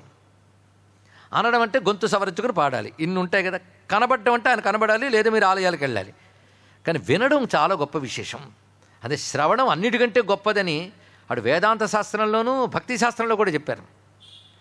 భాగవతంలో ఒక మాట ఉన్నది, నేను అవతారం చాలించినా నా కథ రూపంలో ఉంటాను అన్నాడు కృష్ణ పరమాత్మ. కథలో ప్రతి అక్షరంలో ఉంటాడట. అది ఎవరైతే నా గురించి వింటూ ఉంటారో ఆ కథారూపంలో వాళ్ళ చెవుల ద్వారా హృదయాల్లోకి నేను ప్రవేశిస్తాను అన్నాడు. ప్రవిశ్య కర్ణరంధ్రేణ, కర్ణరంధ్రములో ప్రవేశించి ధునోతి శమలం యథ అన్నాడు ఇక్కడ. అలా ప్రవేశించి హృదయంలో ఉన్నటువంటి అజ్ఞానపు మాలిన్యాన్ని తొలగించి నేను అక్కడ కూర్చుంటాను అన్నాడు ఇక్కడ. అంటే భగవంతుడిని సాన్నిహిత్యం ఇవ్వగలిగేది శ్రవణం అండి, మిగిలినన్నిటికంటే గొప్పది. ఎందుకంటే వింటున్నంతసేపు మనం అన్నీ మర్చిపోతాం. ఏది వింటే, అవునా లేదా? భగవద్గీత వింటున్నప్పుడు మర్చిపోవడమే కాదు, ఆ కథ అంతా మన కళ్ళకు కట్టినట్టు అనిపిస్తూ ఉంటుంది. ఆ హనుమంతుడు రావడం, సీతమ్మను చూడడం, రామచంద్రమూర్తి రావడం, హనుమంతుడి ప్రతాపం మనసులో మెదులుతున్నట్టు ఉంటుందా లేదా? ఎంత ధ్యానానికి కూర్చుంటే అనుభూతి వస్తుందో చెప్పండి ఇక్కడ. అదే మన ఇంటికి వెళ్ళి తలుపులన్నీ వేసుకుని మఠం వేసుకు కూర్చుంటే మనసు తెరుచుకొని ఎక్కడ పెడితే అక్కడ తిరుగుతుంది, అవునా లేదా? తలుపులు వేసారు కానీ మనసును మూయగలమా? ఎక్కడ లేని ధ్యానం చేస్తుంది. ఏది భగవంతుడి తప్ప అన్నీ ధ్యానం చేస్తుంది. అంటే ధ్యానానికి కూర్చున్నారా అని కనబడిని భగవద్ అనుభూతి శ్రవణం వల్ల వచ్చిందా లేదా? అందుకే శ్రవణ భక్తి ప్రథమ భక్తి మాత్రమే కాదయ్యా, ప్రధాన భక్తి అని చెప్పారు ఇక్కడ. ఎందుకంటే శ్రవణంతోనే ముక్తి పొందవచ్చండి. శ్రవణం తర్వాత మననము, కీర్తనము, ఇంకా చాలా ఉన్నాయి కదండి. అంటే శ్రవణంలోనే అన్నీ అనుభవించవచ్చు. శ్రవణం చేస్తున్నప్పుడే ఆ వింటున్నది మన మనసులో అలా నిలుపుగలిగితే మననమయ్యింది. ఆ వింటున్నప్పుడు ఆహా ఏమి రాముడండి, ఏమి కృష్ణుడు అంటే కీర్తన అయ్యింది. అలాగే తలంచుకుంటూ ఉంటే స్మరణమయ్యింది. కనుక అన్నీ ఇవ్వగలిగేది శ్రవణం. అందుకే శ్రవణం మాత్రమే చేసి ముక్తి పొందిపోయిన వాళ్ళు ఎవరైనా ఉన్నారా అంటే ఒక ఆయన్ని చెప్పచ్చు. 7 రోజుల్లో శ్రవణం చేసి ముక్తి పొందిపోయాడు ఎవరు? పరీక్షిత్ మహారాజు. శ్రవణం అన్నీ ఇవ్వగలిగింది కదా. ఏకకాలంలో భగవద్ అనుభూతి మొత్తం పొందగలిగాడు ఆయన ఇక్కడ. ఆ అనుభూతిని పొందగలిగేటట్టు శ్రవణం చేయాలండి. కొంతమంది ఇంటి దగ్గర పట్ట నిద్ర ఇక్కడ పడుతుంది కదా అని ఆశతో వస్తారు ఇక్కడ. అది శ్రవణం ఎలా అవుతుంది ఇక్కడ? కానీ శ్రవణం అనేటప్పుడు ఎలా ఉండాలి అనేటువంటి విషయం సామాన్యం కాదు. పృథు చక్రవర్తి చరిత్ర చాలామందికి తెలిసి ఉంటుంది. ఆ పృథు చక్రవర్తి అద్భుతంగా ధర్మబద్ధంగా రాజ్యపాలన చేశాడు. మొట్టమొదటిగా టౌన్, విలేజ్ ఈ డివిజన్స్ చేసి టౌన్షిప్ అనేటువంటి విధానం ఏర్పరిచినటువంటి వాడు. అంటే ప్రజావాస యోగ్యమైనటువంటి నగర ఇత్యాది నిర్మాణాల విషయంలో పృథు చక్రవర్తిని చెప్తారు. అదే పృథు విస్తారే, భూమి అందరికి ఒకేలా కనబడుతుంది, కానీ అందరు నివసించడానికి, పంటలు పండించడానికి ఇంత ఆవాసయోగ్యముగా భూమిని విస్తరింపజేశాడు కనుక పృథు చక్రవర్తి వల్ల పృథ్వీ అని పేరు భూమికి వచ్చింది అని చెప్పారు ఇక్కడ. అలాంటి పృథు చక్రవర్తి ధర్మబద్ధంగా రాజ్యపాలన చేస్తూ యజ్ఞయాగాది క్రతువులు చేశాడు. మనసులో విష్ణుభక్తి, అంటే ఈ కర్మలు చేస్తున్నా, యజ్ఞయాగాది క్రతువులు చేస్తున్నా భగవదర్పణ బుద్ధితో చేశాడు. అలా బహుకాలం చేయడం వల్ల ఒకప్పుడు యజ్ఞంలో ఇంద్రుడు కనబడి నీకేం కావాలన్నాడు. నాకు విష్ణు కృప తప్ప నాకు ఇంకేం అక్కర్లేదే అన్నాడు. కొంతకాలానికి విష్ణువే కనబడి నీకేం కావాలన్నాడు. అప్పుడు ఏమనాలి? వెంటనే వైకుంఠాన్ని తీసుకెళ్ళిపోనలేదు. నేను ఎన్నాళ్ళు ఉంటానో నాకు తెలియదు, కానీ బ్రతుకున్నంతకాలం నీ కథ వినడానే నాకు 10,000 చెవులు కావాలయ్యా అన్నాడు ఇక్కడ. అంటే ఒంటి నిండా చెవులు పెట్టేయడం అని కదా అర్థం ఇక్కడ. ఒళ్ళంతా కళ్ళు చేసుకు చూసాడండి.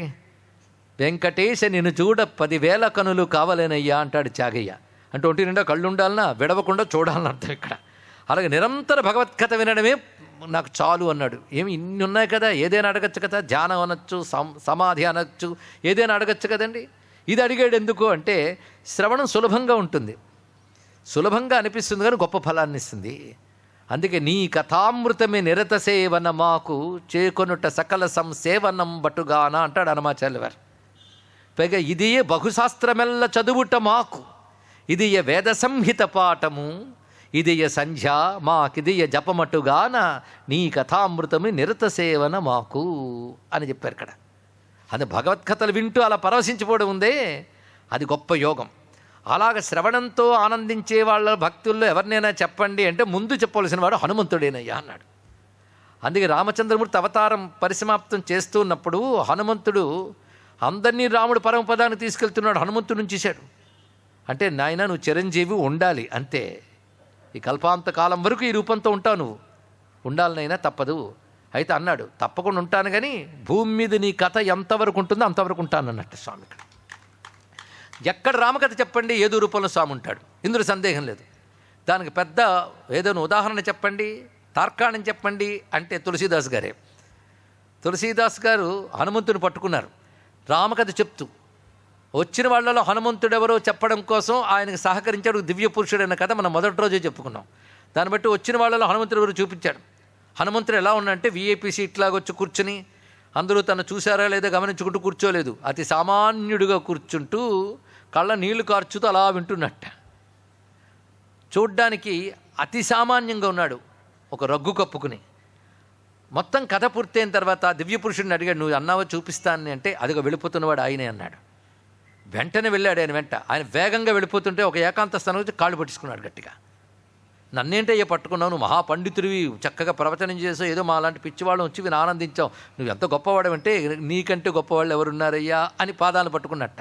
అప్పుడు తన అసలు స్వరూపాన్ని చూపించి అనుగ్రహించిన వైనం అదే హనుమాన్ చాలీసా వంటి వాటికి స్ఫూర్తి కలిగించిందనే రహస్యాన్ని మనం మొదటి రోజు ప్రస్తావన చేసుకున్నాం. ఇది ఎందువల్ల జరిగింది? రామకథ రసికత వల్ల. రసికత అని ఒకటి ఉందండి, అంటే అక్కడ చెప్పేదాని యొక్క రుచి అనుభవించగలిగే లక్షణాన్ని రసికత అంటారు. ఇక్కడ అందరికీ అది ఉంటుందా? ఏదో చెప్పారు కానీ రామకథ నాకు అలా అనిపించలేదండి, ఎంత వేగం లేచి వెళ్ళిపోతామా అనిపించింది, ఎప్పటికి పూర్తి చేస్తాడో అనిపించిందండి అంటే అలా కొందరికి అనిపిస్తుందిట. ఈ రహస్యాన్ని విశ్వనాథ వారే రాస్తారు. హనుమంతుడంత రామకథ వినిపిస్తున్నాడు కదా చెట్టు కొమ్మ మించి, అప్పుడు సీతమ్మ ఆనందంగా విందిట. అక్కడ రాక్షసకాంతలు మరింత నిద్రపోయారు.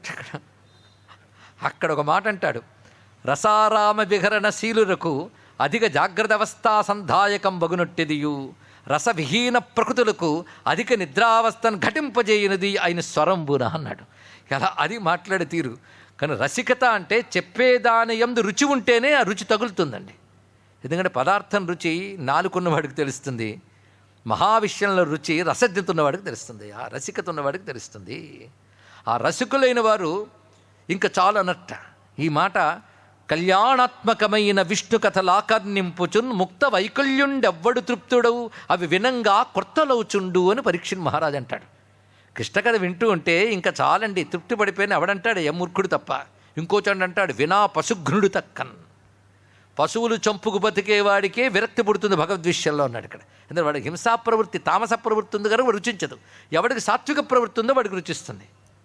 అందుకు హనుమత్స్వామి ఎలా వినాలో చెప్పాడండి. ఎత్ర ఎత్ర రఘునాథ కీర్తనం తత్ర తత్ర కృతమస్తకాంజలిం బాష్పవారి పరిపూర్ణలోచనం మారుతిం నమత రాక్షసాంతకం ఎలా వినాలో చెప్పాడు ఆయన. రామకథ వస్తే చాలు రెండు చేతులు దోయిలించి ఆనందాసులు రాల్చుతూ వింటుంటాడు. బాష్పవారి పరిపూర్ణలోచనం అది జరగాలండి. అది భగవంతుడి గురించి వింటూ ఉన్నప్పుడు మనస్సులో ఆయన రూపం మెదులుతూ ఉంటే పరవశ అనుభూతికి వస్తుంది. హొయ్యలు మీర నడలు గల్గు సరసుని సదా కనుల జూచుచును పులక శరీరులై ఆనంద పయోధి నిమగ్నులై ముదంబునను యశముగలవారు ఎందరో మహానుభావులు అన్నాడుగా త్యాగయ్య. అటువంటి వారు అందుకే ప్రభు చరిత్ర సునిభేకో రసయ. ఆ చరిత్ర వినడమే కాదు, ఒళ్ళంతా రాముడే ఆయనకి. నిన్న మనం చెప్పుకున్న నామా అని, పవనసుత నామ. నామ అంటే రోమరోమంలో రామనామం ఉన్నటువంటి వాడు. దీన్ని తీసుకుని అవధి సాహిత్యంలో మాట అంటారు, రామ్ మాత్ ముకుట్ రామ్ రామ్ సిర్ నయన్ రామ్ రామ్ కాన్ నాసారామ్ ఠేడీ రామ్ నామ్ హై రామ్ కంఠ్ కంథ్ రామ్ రామ్ భుజా బాజూబంద్ రామ్ హృదయ అలంకార్ హార్ రామ్ నామ్ high Ram ఉదర్ నాభిరామ్ Ram కటీ కటిసూత్ Ram బసన్ జంఘ్ Ram John pair Ram నామ్ హై రామ్ మన్ వచన రామ్ రామ్ గదా కటక రామ్ మారుతికే రోము రోమ్ వ్యాపక రామనామ హై అని చెప్పారు. ఇక్కడ మొత్తం మూర్తి భవించిన రామనామ విగ్రహుడు ఆయన. ఎందుకు? ప్రభు చరిత్ర సునిభేకో రసియా. పైగా వింటున్నప్పుడు ఆయన హృదయంలో ఉన్నవాళ్ళు ఎవరంటే రామ లక్ష్మణ సీత మన బసియా. ఆయన హృదయంలో బసియా కూర్చున్నారు. ఎవరు? రామ లక్ష్మణ సీతామాత. ఆ ముగ్గురు ఆయన హృదయంలో కూర్చున్నారు. ఈ మాట చాలా చమత్కారంగా ప్రయోగించారండి ఇక్కడ. రామలక్ష్మణ సీతా మన బసియా. ముందు ఆయన హృదయంలో సీతారామ లక్ష్మణులు ఉన్నారు. అసలు రామచంద్రమూర్తికి ఎన్నో మూర్తులు ఉన్నాయి, కానీ సీతారామ లక్ష్మణులే మనం ఎక్కువ ఆరాధిస్తుంటాం, అవునా లేదండి? సీతారామ లక్ష్మణులు, అటు సీతమ్మ ఎడం వైపు, కుడివైపు లక్ష్మణస్వామి, మధ్యలో రాముడు. దక్షిణే లక్ష్మణోయస్య వామేచ జనకాత్మజ, అంతే కదా. దక్షిణం వైపు కుడివైపు లక్ష్మణస్వామి, ఎడం వైపు సీతమ్మ, మధ్యలో రామచంద్రమూర్తి. ఇదే కదా. ఈ మూర్తిని ఊరికే చెప్పలేదు, ఇది రామమూర్తుల్లో ఒక రహస్యం. ఈ రహస్యాన్ని స్పష్టంగా ఈ మహానుభావుడి దర్శించి తులసీదాస్ రామచరితమానసలో చెప్తాడు. అనుజ జానకి సహిత ప్రభు చాపబాణధర రామ్ మమహి గగన ఇందు ఇవ బసగు సదా నిహకాం. ఆకాశంలో చంద్రుళ్లాగా సీతాలక్ష్మణ సమేతుడైన రామచంద్రమూర్తి నా హృదయంలో ఉండుగాక. అదేవిధంగా అరణ్యంలో శరభంగ మహర్షి చూస్తాడు. ఆయన చూసినప్పుడు సీతారామ లక్ష్మణులే. వనవాసంలో రావణుడు అపహరించే వరకు ఋషులందరూ చూసిన రూపం ఏంటండి? 10 ఏళ్ల పాటు, ఇంకా చెప్పాలంటే 13 ఏళ్లలో సుమారు ఆ చివరి సంవత్సరమే కదా, మొత్తం 14 ఏళ్లలో చివరి సంవత్సరమే అపహరింపబడ్డారు. అప్పటి వరకు కూడా నువ్వు అరణ్యంలో ఆయన దర్శనమిచ్చాడు సీతారామ లక్ష్మణులే. అరణ్యానికి వెళ్ళిన సీతారామ లక్ష్మణులు రక్షామూర్తులు. అందుకే వారిని ధ్యానిస్తే చాలు. ఆ ముగ్గురు నా మనస్సులో ఎప్పుడు ఉండాలని శరభంగుడు అంటాడు. ఆ విషయాన్ని దక్షిణే లక్ష్మణోయస్య ఈ భావాన్ని తీసుకుని శరభంగ మహాముని సీతా అనుజ సమేత ప్రభు నీల జలదతను శ్యాం మమఘియ బసగు నిరంతరు సగుణ రూపు శ్రీరామ్.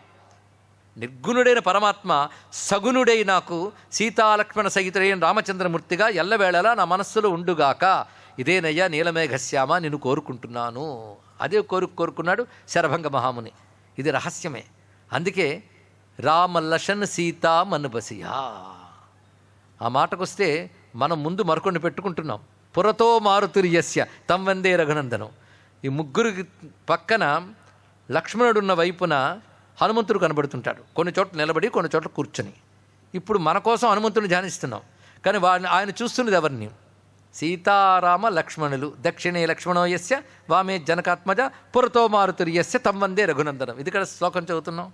మొదటి దాంట్లో సీత లక్ష్మణుడు, మధ్య రాముడు, ముందు హనుమంతుడుని మనం ధ్యానం చేసుకుంటున్నాం. కానీ హనుమంతుడు ఏం చేస్తున్నాడు? ఎదురుగా కూర్చొని ముగ్గురిని చూస్తున్నాడు. అంటే ఆయన హృదయంలో ఎవరున్నారు? ఎవరు మనసులో ఉన్నారో వాళ్ళనే చూస్తున్నాడు. ఎవరిని చూస్తున్నాడు? వాళ్ళే మనసులో ఉన్నారు. కనుక వాళ్ళ ముందున్న హనుమంతుడు మనస్సులో వాళ్ళు ముగ్గురు ఉన్నారు కనుక రామలక్ష్మణ సీతా మన బసియా. పైగా ఈ రూపంలో ఒక రహస్యం ఉన్నదండి. అటు లక్ష్మణుడు, ఇటు సీతమ్మ, మధ్యలో రాముడు. ఇది దేనికి సంకేతము? ఇది చూడాలి. వామభాగం వామాంకస్థిత జానకి అని భద్రాచల రాముడు కూడా అంటున్నాం కదా. వామభాగము అర్ధాంగిస్థానం, అంతేకాదు శక్తి. అమ్మవారు స్వామి యొక్క శక్తి కదా. శక్తి ఎడం వైపు ఉంది, భక్తి కుడివైపు ఉంది. లక్ష్మణస్వామి భక్తి అంటిపెట్టుకున్నాడు. దేన్నైనా విడిచిపెడతాను కానీ రాముడిని విడిచిపెట్టను అన్నాడా లేదా? నాకు తండ్రి లేడు రాముడే ఉన్నాడు, రాముడి కోసం వెళ్ళాను అన్నాడు లక్ష్మణస్వామి. అందుకే అయోధ్యలో ఒక మాట అన్నట్ట, మగాడంటే ఒక్క లక్ష్మణుడే. ఎందుకంటే రామునితో ఎవరూ వెళ్ళలేకపోయారు, ఆయన ఒక్కడే అన్నీ విడిచిపెట్టగలిగారు. కనుక పురుషుడు అంటే లక్ష్మణస్వామి అన్నారు ఇక్కడ. అంటే అన్నీ విడిచిపెట్టి పరమాత్మను పట్టుకునేవాడి నిజమైన జీవుడు అని అర్థం అండి దీంట్లో. పైగా ఉపాసనా ధర్మాన్ని అనుసరిస్తూ రామచంద్రుని అంటిపెట్టుకున్నాడండి ఇక్కడ. అలా అంటిపెట్టుకున్న భక్తి కుడివైపు ఉన్నది, ఆయన వేడని శక్తి ఎడం వైపు ఉన్నది. శక్తికి భక్తికి కేంద్రంగా రాముడున్నాడు. ఇది రహస్యం అండి ఇక్కడ. అంటే హనుమంతుడు ఎటు కూర్చున్నాడు? ఎడం వైపు కుడివైపు. మన రూపంలో కుడివైపు ఉన్నాడు అంటే లక్ష్మణుడి వైపు ఉన్నాడు. అంటే భక్తే లక్ష్మణుడుగా హనుమంతుడుగా స్వామికి కుడివైపు ఉన్నది, శక్తి సీతమ్మగా ఉన్నది. ఇది దీని రహస్యం. ఈ ఇద్దరు భక్తులకి మళ్ళీ 2 రకాలు ఉన్నాయి. ఒకటి స్టాటిక్, ఒకటి డైనమిక్. అంటే రాముడు ఎక్కడుంటే అక్కడ అంటి పెట్టుకుంటూ ఉండిపోయినవాడు లక్ష్మణుడు. హనుమంతుడు ఎక్కడున్నా రాముడిని తలుచుకుంటూ వెళ్ళినవాడు. ఇద్దరు ఎవరు గొప్ప? ఇద్దరూ గొప్పే. అంతే. మేము దైవాన్ని విడిచిపెట్టుకుని ఆయన దగ్గర ఉంటామంటే అందరూ ఆయన దగ్గర కూర్చుని పనిచేసేది ఎవడు? అందుకే అంటిపెట్టుకున్న భక్తి దగ్గరుంటూ రాముడిని వదలకుండా చూసుకునేవాడు కావాలి, ఎక్కడున్నా రామకార్యం చేసేవాడు కావాలి. కానీ 2 రకాలుగా ఉన్న భక్తి కుడివైపు నిలబడితే, శక్తి ఎడం వైపు ఉంటే భక్తికి శక్తికి కేంద్రంగా రామచంద్రమూర్తి ఉన్నాడు. ఇది ధ్యానించవలసిన విధానం అండి. అది రామలక్ష్మణ సీతామనవసియ అన్నప్పుడు ఈ భావం వస్తున్నది. ఇందులో మరొక్క అందం ఉన్నది. రామలక్ష్మణ సీతామనవసియ అన్నప్పుడు హనుమంతుని హృదయంలో రామలక్ష్మణ సీతమ్మలు ఉన్నారు అని అర్థం చెప్పాం. కానీ రామలక్ష్మణ సీతమ్మల మనములందు హనుమంతుడు ఉన్నాడు, ఇది భావం ఇక్కడ. ఇలా చెప్తే తప్ప 100% సత్యమే చెప్పవచ్చు. ఎందుకంటే రాముడు కృతజ్ఞతామూర్తి, ధర్మజ్ఞశ్చ కృతజ్ఞశ్చ. పైగా వాల్మీకి ఓ మాట అంటాడు, అవతలివాడు 100 అపకారాలు చేసినా గుర్తుపెట్టుకోడు, ఒక్క ఉపకారం చేసినా గుర్తుపెట్టుకుంటాడు. అది రాముడు. సాధారణ మానవుడు దీని రివర్స్లో ఉంటారు. ఇక్కడ 100 ఉపకారాలు చేసినా గుర్తుండవు, ఒక్క అపకారం చేసి జీవితాంతం సతాయిస్తాం. వాడిని చూస్తే చాలు అపకారమే గుర్తొస్తుంది, ఉపకారం గుర్తురాదు. అందుకే రాముడు పరమేశ్వరుడు అయ్యాడండి. ఆయన దగ్గర సుగుణం ఉంది కనుకనే ఎన్ని అపకారాలు చేసినా మర్చిపోయి ఒక్క ఉపకారాన్ని గుర్తుపెట్టుకుంటాడు కనుకనే అపరాధ సహస్రాన్ని కెరింతే అన్నసమ్మయ్య దాసోయమితి మా అమ్మత్వ క్షమస్వ పరమేశ్వరు అని ప్రార్థించగలుగుతున్నాం. ఇది ఈశ్వరీయ గుణం అని సాక్షాత్ పరమేశ్వరుడే. ఆయన దగ్గర ఆ గుణం ఉంది ఇక్కడ. అటువంటప్పుడు ఒక్క ఉపకారం చేసిన గుర్తుపెట్టుకుంటాడే. హనుమంతుడు ఎన్ని ఉపకారాలు చేశాడు ఆయనకి. ఎంత ప్రేమ చూపిస్తారంటే హనుమంతుడు లేకపోతే నేను అసలు ఏమీ చేయలేనయ్యా అని చెప్పేశాడు. హనుమంతుడు అంటాడు ఎవరి సహాయం లేకుండా రాముడు అన్నీ చేయగలడు మాకు తెలుసు అన్నాడు. అయినప్పటికీ రాముడు ఉదాత్తత అది నిజమే. స్వామికి ఎవరి సహాయం అక్కర్లేదు, కానీ సహాయపడ్డవాడిని మరువుడు ఆయన. లేకపోతే ఉడతా భక్తిని చెప్పాం, ఉడత భక్తిని కూడా ఆదరించిన వాడు మహానుభావుడు. అలా హనుమంతుడి యొక్క ఏ క్రియ చేశాడో, కార్యం చేశాడో, ఉపకారం చేశాడో దాన్ని మర్చిపోతాడా? కానీ హనుమంతుడు ఎప్పుడు రాముడి మనస్సులో ఉంటాడు. మరి మన సీతమ్మ అమ్మో ఆయన పత్ని కదండి, ఆవిడ ఎలాంటిది? ఎందుకంటే అంత అడవిలో లేదా రావణుని యొక్క లంకలో అశోక వనంలో బాధపడుతూ కూర్చున్నప్పుడు ఆ దుఃఖమంతా పోగొట్టినవాడు ఈయనే. పైగా రాముడు తొందరగా రావడానికి తగిన మార్గం వేసినవాడు ఈయనే. అదే సీతమ్మ ఎప్పుడు గుర్తుపెట్టుకుంది ఆయన్ని. అందుకే మాల తీసి అతనికి ఇచ్చింది సభలో. అంటే సీతమ్మ మనస్సులో ఉన్నాడు. మరి లక్ష్మణుడు అరే ప్రాణం నిలబెట్టి వాడిని ఎవడు మర్చిపోతాడయ్యా అన్నాడు. ఇక్కడ మృతప్రాయపుడు అయిపోయిన వాడి మధ్యకు తీసుకొచ్చి సంజీవుని తీసుకొచ్చి బ్రతికించాడే లేదా? అప్పుడు రాముడు అంటాడు రెండో మారు నన్ను బ్రతికించో అన్నాడు. ఇక్కడ మొదటిసారి సీతమ్మ జాడ చెప్పి ఇప్పుడు లక్ష్మణుడు బ్రతికించి నీకంటే ఉపకారం ఎవడుంటాయ్యా అన్నాడు. ఇక్కడ ఇప్పుడు లక్ష్మణుడు ఎంత గుర్తుపెట్టుకుంటాడు? కానీ సీతమ్మ లక్ష్మణస్వామి రాముడి మనస్సులో కూర్చున్నాడు ఈయన. అందుకే రామలక్ష్మణ సీత మన బసయ్య రెండు చెప్పుకోవచ్చు. ఈయన మనస్సులో వారు, వారి మనస్సులో ఈయన. అంతేకాదు భక్తుడు భగవంతుడిని ధ్యానిస్తే భగవంతుడు భక్తుడిని ధ్యానిస్తాడట. అంటే కనెక్ట్ అవుతాడు ఆ మనస్సుకి, అందుకు అనుగ్రహం వస్తుంది. ఇది ఒక రహస్యమైన అంశం.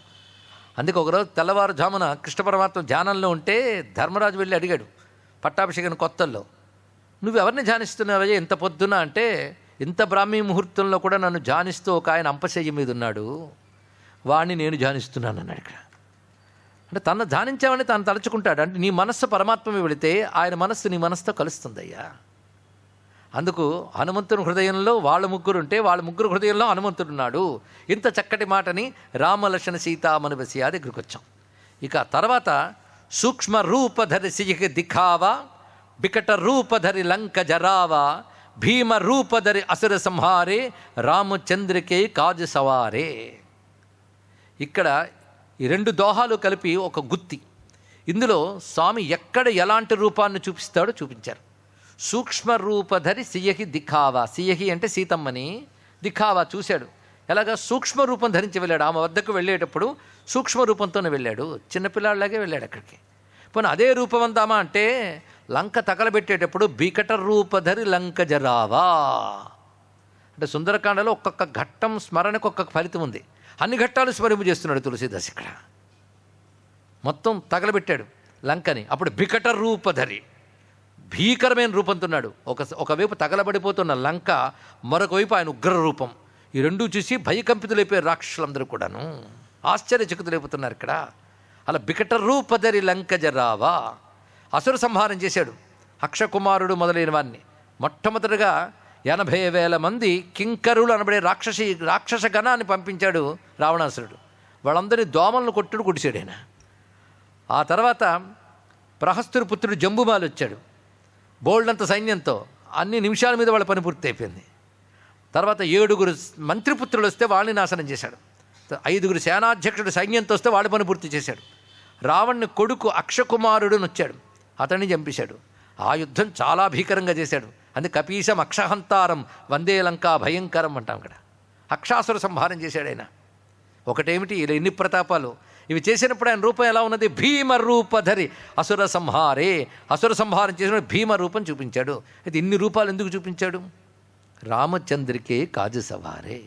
రామచంద్రమూర్తి యొక్క కార్యాన్ని సాధించడం కోసం ఇన్ని రూపాలు చూపించాడు. చివరి కొసదండి ఇక్కడ. అదే సూక్ష్మ రూపం కానీ, వికట రూపం కానీ, భీమరూపం కానీ దేనికోసమయ్యా? అందుకు. ఇవన్నీ మనం ధ్యానం చేసుకోవాలి. అణోరణీయాన్ మహతో మహీయాన్ అన్నట్లుగా సంక్షేపంగా కనబడగలడు, మహారూపంగా కూడా కనబడడు. అంతేకాదు, అమ్మవారికి కనబడ్డాడు మహారూపంతో. ఎవరికి? సీతమ్మకి. ఇంతింతుంటో నువ్వు నన్ను ఏం తీసుకెళ్ళగలవయ్యా అంటే, తల్లివి ఇట్టులంటివి కాను ఊరకుంటినమ్మా అని అసలు రూపం చూపించాడు. తతో వర్ధితుమారేభే సీతా ప్రత్యయ కారణాత్. సీతమ్మకు నమ్మకం కలిగించడానికి తన రూపాన్ని ఎలా పెంచాడు అంటే, మేరుమందర సంకాశో బభౌ దీప్తారళ ప్రభ అగ్రతో వ్యవతస్థే చ సీతాయా వానరోత్తమ హరిపర్వత సంకాశ తామ్రవక్త్రో మహాబల వజ్రదంష్టనఖో భీమో వైదేహీమిదమబ్రవీత్. ఆ రూపం మేరుమందర పర్వతాలంత పెంచాడు ఆయన. మహా తేజస్సుతో ఉన్నది, ఆశ్చర్యమైన రూపం.